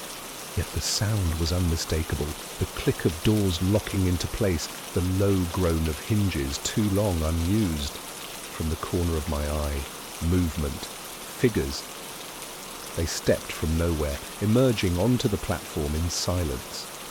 At first, only shadows, but the longer I stared, the more detail grew. Faces blurred like old photographs, outlines wavered as though seen through heat. Each one wore the memory of a passenger, coats buttoned tight, hats pulled low, briefcases clutched in pale hands. They walked past me without pause, their footsteps soft but certain. One brushed my arm, my skin burned with ice, and my knees buckled. I stumbled back, whispering, "No, no!" But the figures ignored me, drifting toward the station building. Behind me, the tannoy crackled again, voice thin, broken. Final call. Last journey I turned just in time to see another figure, taller, heavier, emerging from the pale light. It moved differently. Its face was clearer than the rest, though still blurred, its eyes nothing but hollows. And unlike the others, it looked directly at me. My torch flickered, the figure's head tilted, the hollow gaze locking me in place. Its mouth opened, but no sound came. Instead, the tannoy above my head screamed with static. The station seemed to shake under the force of it. I broke. I sprinted down the platform, torch beam bouncing wildly, breath ragged. The phantom figures blurred around me, flickering like projections, but the one with hollow eyes followed, its steps heavier, echoing too close. The horn roared again, so loud I thought my skull would split. The ground heaved, rails glowing faintly under strain. I dared one glance back, just one. The pale lights moved too, matching my pace, gliding beside me as though the invisible train kept pace with my flight. And beside them, the hollow-eyed figure strode, mouth still gaping, arms reaching. I reached the far end of the platform and leapt onto the track. Gravel cut through my palms as I scrambled. The sound of the phantom train bore down, deafening, drowning thought. Behind me I felt the air shift, cold breath rushing the back of my neck. I scrambled along the tracks, stones slicing my palms, rails gleaming faintly in the torchlight. The sound of the phantom train swelled behind me, metal shrieking, horn howling. But when I looked back, the platform was empty again. No lights, no figures, no hollow-eyed passenger. Only silence, thick and absolute. I collapsed against the embankment, chest heaving, sweat chilling on my skin. My torch flickered but held. I scanned the rails. They lay still, rusted and broken in places, nothing more than relics, no tremor, no hum. Only the night. I laughed once, the sound thin and shaky. You imagined it. Just nerves. I wanted to believe it, to let the silence become safety. I followed the line away from the station, deeper into the weeds. The moon guided me, silvering the rails into twin paths, stretching endlessly. Crickets had found their voices again, chirping in uneven rhythm. My body began to loosen. Maybe it was over. A mile down, I found a signal tower. Its ladder sagged with rust, but the booth above still stood, windows broken, machinery silent. I climbed carefully, desperate for height, for distance from the tracks. Inside, the booth smelled of rot and old paper. A desk slouched beneath shattered glass, switches dead, levers stiff with rust. But it was shelter, and it was high enough to see the station fade behind me, swallowed by trees. Relief seeped in, slow and fragile. I sat by the window, torch balanced on the sill, and let my eyes close for the first time. The silence held. The night was only the night again, until the lever moved. It shifted with a faint scrape, deliberate, steady. I jerked upright. The booth lay empty, yet the lever slid downward as though pulled by an unseen hand. The rails outside groaned. I pressed my face to the broken window. In the distance, the line shimmered faintly, glowing dull red. The hum returned, faint but rising, threading up through the ground into my bones. No, I whispered, shaking my head. Not again. The horn answered, distant but certain. The booth vibrated with it, glass trembling in the frames.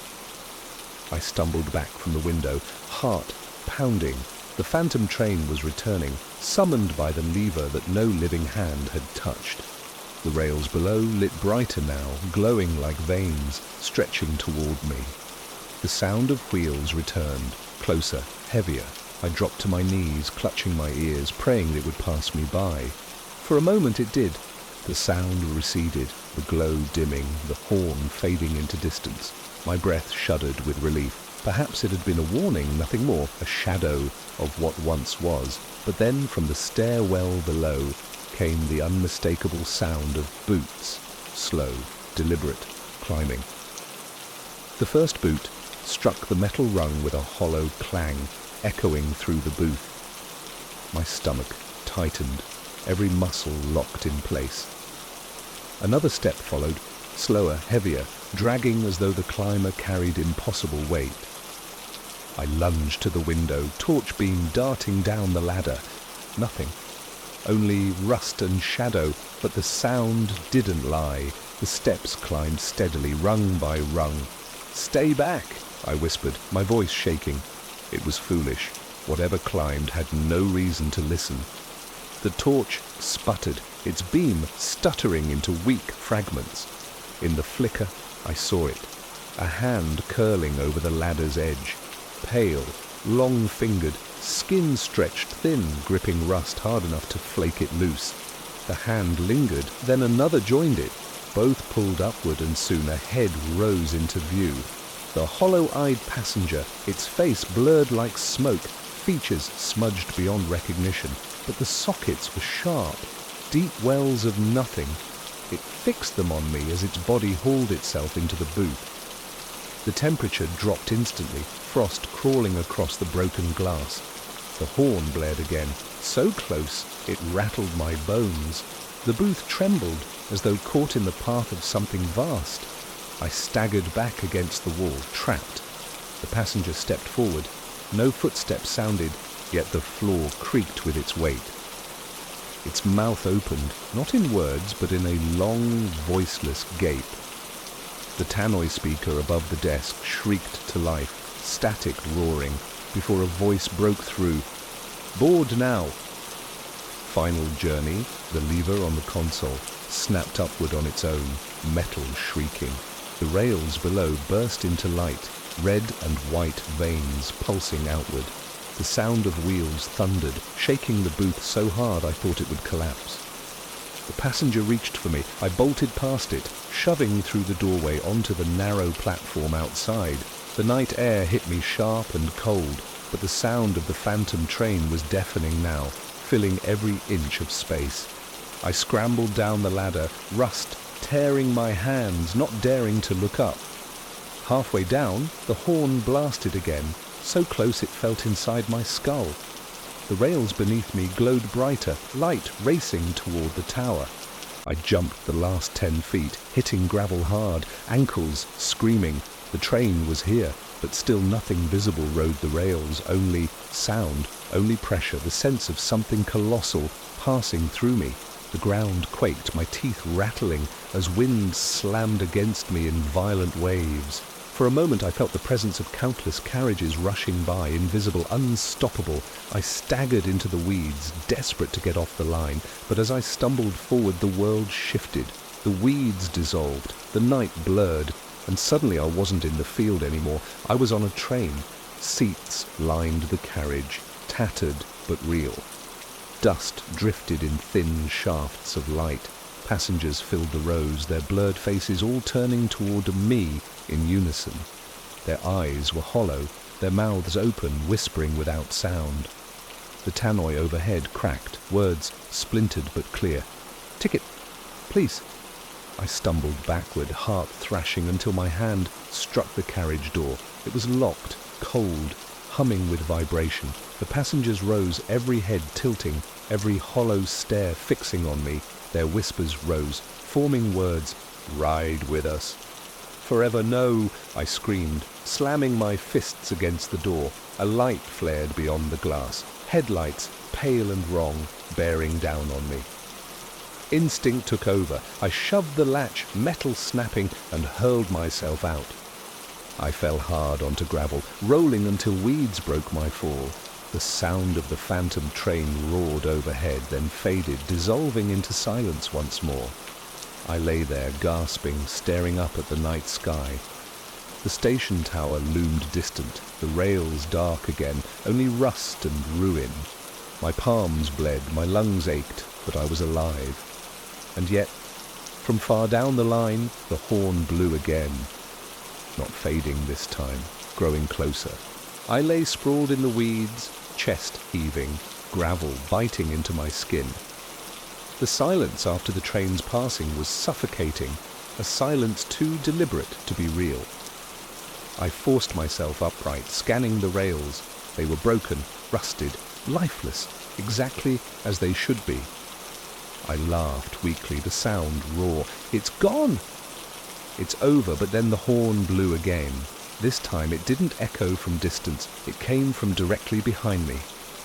I turned slowly. The line stretched back toward the station, rails dull beneath the moon. Yet in the gloom, two pale lights blinked into being. Not bright enough to be headlights, dim, unnatural, like eyes straining through fog. The rails hummed again, faint but steady, vibrating under my boots. My breath froze in my chest. Then the tannoy crackled, though no wires, no speakers remained in this part of the line. A voice broke through the air itself, thin and final. All aboard! No one leaves the last train. The weeds around the track bent inward, dragged as if by wind from a speeding engine. Gravel rattled, dust stirred, the horn screamed once more, splitting the night. And as the pale light surged closer, I understood the truth. The train had never left. It had only chosen to let me think I'd escaped. The house stood at the end of a forgotten road, its windows black, its walls sagging with age. I had been warned about it. Neighbors whispered of people who entered and never returned, but curiosity has a way of pulling harder than fear. The front door yielded too easily, groaning as if it hadn't been touched in years. Dust swirled in the lantern light, thick enough to taste. My boots creaked across warped floorboards, each step echoing deeper than it should have, as though the house was larger inside than out. At first, it was ordinary ruin, peeling wallpaper, broken furniture, cobwebs thick as curtains. But then I noticed the sound. Footsteps, not mine. They came from the next room, slow and steady pacing. I froze, listening. The rhythm faltered, then resumed, perfectly matched to my heartbeat. I stepped forward, hand on the doorframe. The footsteps moved too, slipping further inside, always just one room ahead. I whispered into the dark. "Who's there?" Silence answered. Then faintly the floorboards groaned again, as though the house itself exhaled in reply. I lingered in the doorway, lantern raised, waiting for the silence to swallow me whole. Dust drifted in lazy spirals, disturbed by a draft I couldn't feel. My ears strained for the sound again, those deliberate footsteps that had slipped away, one room deeper. I told myself it was the house. Old wood shifts, nails creak, but the rhythm had been too precise, too human. I forced myself forward, stepping into the next room. It was almost a mirror of the last, warped floorboards, faded wallpaper curling from damp plaster. A single chair collapsed in the corner. My lantern threw long shadows across the walls, but nothing moved. Then the sound came again, not behind me, not from upstairs, directly ahead. Footsteps, 1, 2, 3, slow, steady, measured, always just far enough to remain unseen. My stomach clenched. I whispered into the dark. "Hello?" My voice cracked, weak even to my own ears. The steps stopped. Silence pressed tight. Then a groan from the floorboards answered, longer than before, drawn out like a sigh. I swallowed hard, throat dry. Something in me wanted to turn back, to step outside into the night, and never return. But curiosity clawed deeper than fear, and I knew if I left now, the sound would follow me forever. I moved again, crossing into another room. The house revealed no logic. Hallways ended in walls, doors opened into closets too large for their frames, windows looked only onto more walls. It was as if the house rearranged itself around me, and still the footsteps remained ahead. I stopped at one doorway, breath shallow, listening. The sound came once more, 2 steps, then pause, 2 steps, then pause. My lantern beam caught something on the floor. Dust was disturbed here, scattered into fresh tracks. Not footprints exactly, too smudged, too long, as though whatever made them dragged itself forward rather than walked cleanly. I knelt, fingers brushing the marks. They were cold, unnaturally so, as if the air itself had frozen in their wake. My hand trembled. From deeper in the house, a floorboard cracked sharply. My head snapped up. The sound was not retreating this time. It was closer. For the first time, I felt certain the footsteps weren't leading me. They were circling me. The sound closed in, boards groaning not only ahead, but to my left, then to my right, as if the house itself had grown legs to surround me. My lantern beam cut jagged paths across the walls, catching glimpses of peeling paint that looked like claw marks. My breath came shallow, quick. I spun toward the nearest doorway. It opened into yet another room, almost identical to the last, but this one carried a smell, damp earth, mold, and something sharper beneath like iron. The footsteps resumed, louder now, faster, circling. I turned with them, trying to pin the source, but the sound shifted too quickly, slipping from ceiling to floor to wall, until it seemed the entire house walked with me. Then came a new noise, a knock. 3 sharp raps against wood, so close I flinched back, lantern raised. The sound had come from the wall beside me. I stepped forward slowly, trembling, pressing the light close. A handprint glistened faintly in the dust. Not fresh flesh, but an impression pressed from within the wall itself, fingers long and crooked, dragging downward as if something clawed to get out. My throat tightened. I stumbled backward, bumping into a door behind me. It creaked open on its own, revealing another corridor that stretched impossibly far, its floor lined with broken doors on either side. The knocking began again, not one, but many. From behind every wall, every door, a chorus of fists beating in uneven rhythm. The house groaned under the weight of it, dust falling in soft sheets from the ceiling. I ran. My lantern swung wildly, shadows leaping across the corridor like fleeing animals. Every door I passed shook violently, handles rattling, as if something on the other side begged to be let in or let out. Above the clamour, the footsteps returned, pounding harder, chasing me down the endless hall. Each slam of wood echoed too long, as though the sound itself grew heavier with each step. I stumbled into a wider room, gasping, my chest aflame. The noise fell silent all at once. The hush pressed in thick, so heavy it roared in my ears. I lifted the lantern higher. The room stretched larger than the house should have allowed, a cavern of walls and doors stacked atop one another, stretching upward into shadow. Hundreds, maybe thousands, each one silent, waiting. Then, knock. The sound came from every door at once, soft at first, then louder until the walls trembled, the ceiling cracked, and dust rained down. Through the din, a voice slid into my ear. Low, close, as though whispered by someone standing directly behind me. Keep going. We're right behind you. The whisper clung to me like breath on skin. I spun with the lantern, light shuddering across the cavern of doors.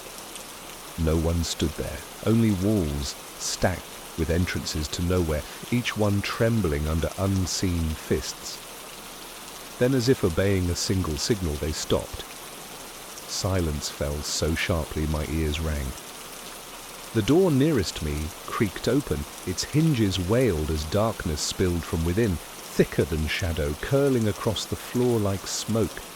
My lantern's glow faltered against it, shrinking, powerless. I stepped back instinctively, but the door widened further on its own as though inviting me in. From inside came the footsteps again, slow, heavy, measured. I raised the lantern higher, trying to pierce the dark.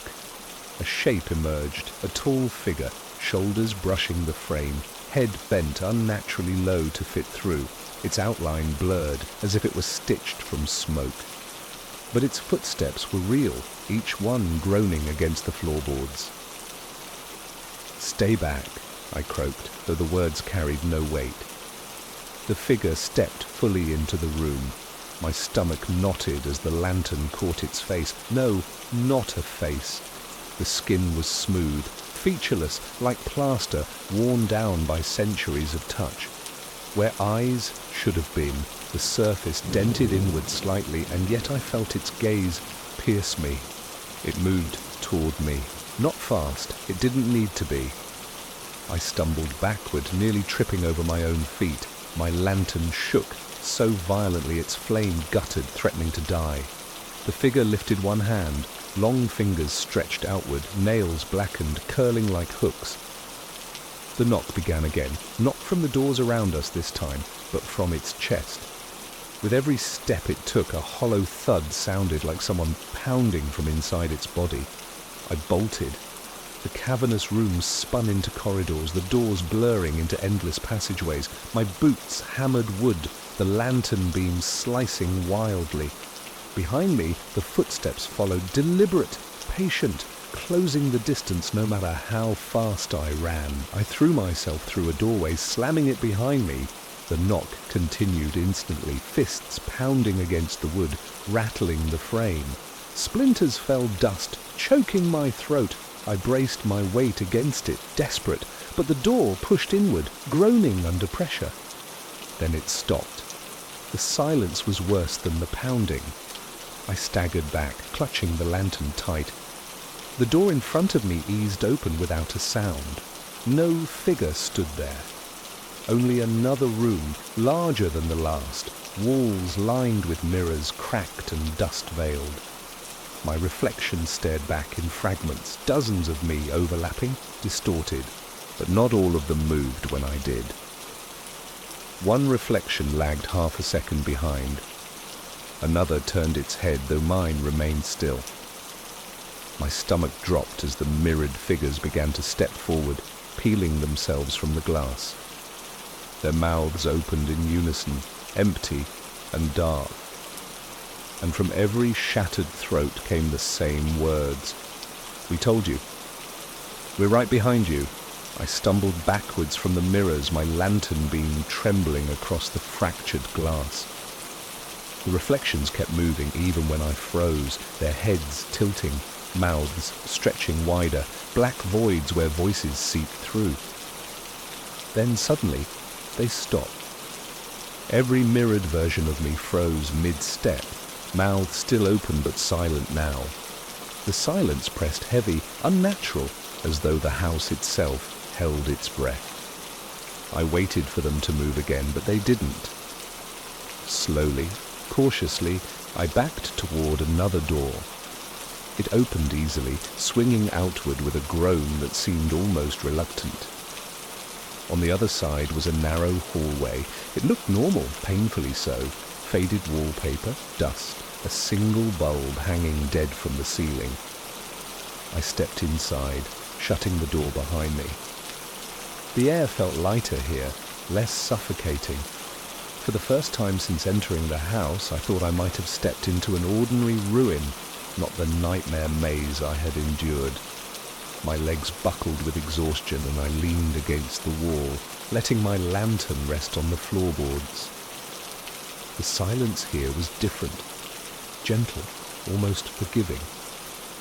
I told myself the house had released me, that the footsteps, the faceless figure, the voices in the mirrors, they belonged to the rooms I had left behind.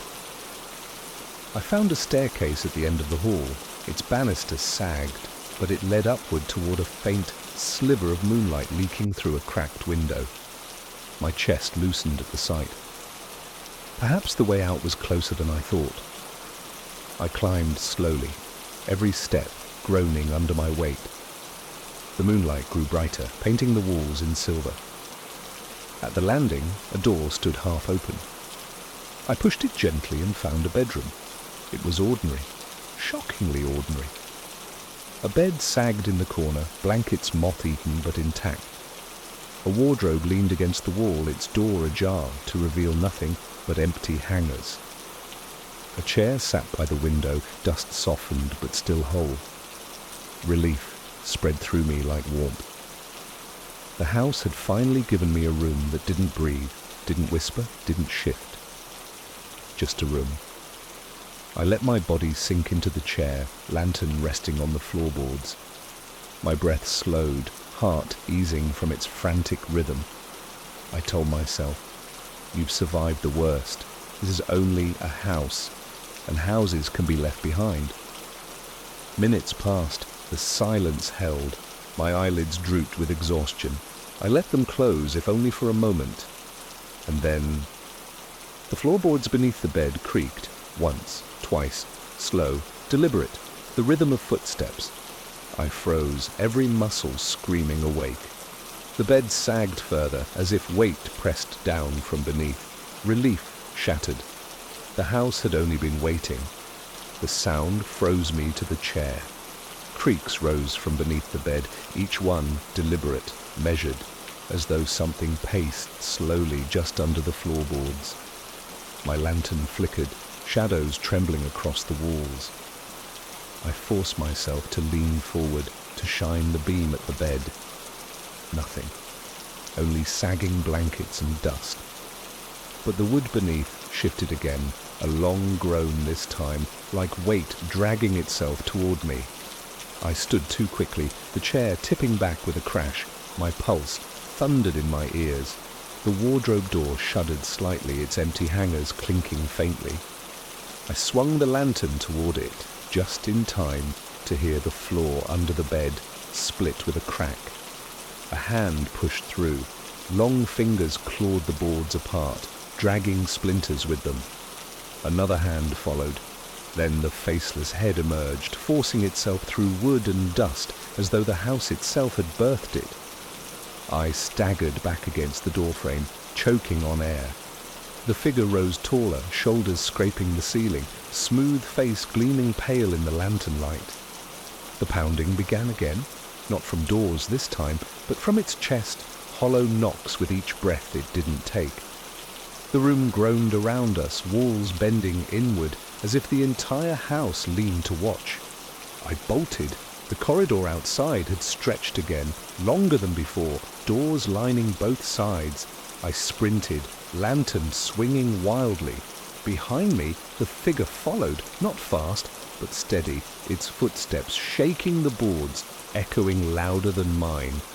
The knocking joined in, now from every door along the hall. Fists hammered wood in a chorus of rage, handles rattling, hinges screaming. The house itself demanded I stop, demanded I surrender. I reached the staircase, nearly tumbling down its warped steps. The faceless figure followed without pause, its body impossibly bending through the narrow frame. The front door loomed below. My chest swelled with desperate hope. I threw myself at it, hands clawing the handle, but it refused to turn. The wood pulsed under my palms, warm as skin, and then the door whispered back to me in a dozen voices at once. "You can't leave." I screamed and kicked. The door groaned but held. Behind me, the figure descended, hand reaching, its shadow swallowing mine. Then, through the corner of my eye, I saw it, another door, half hidden, behind a torn curtain. It was smaller, crooked, but ajar. I lunged for it, dragging the curtain down as I went. The lantern's flames sputtered, smoke choking me, but I shoved through. The door opened into a staircase spiraling downward, not out, but deeper. I hesitated for only a breath before the sound of the figure's hand slamming against the wall drove me forward. Down I went, stumbling, lantern nearly dead. The air grew colder, wetter, carrying the stench of soil. At the bottom, I emerged into a cellar that stretched far too wide to belong to a single house. Dozens of doors lined its walls, each one identical, each one waiting. The knocking resumed, from all of them.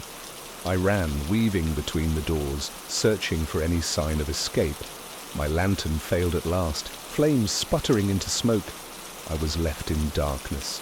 The footsteps followed, still, patient, measured, never hurrying, always behind me, always closer. At last, ahead, I saw it, a faint glimmer of moonlight bleeding through a crack.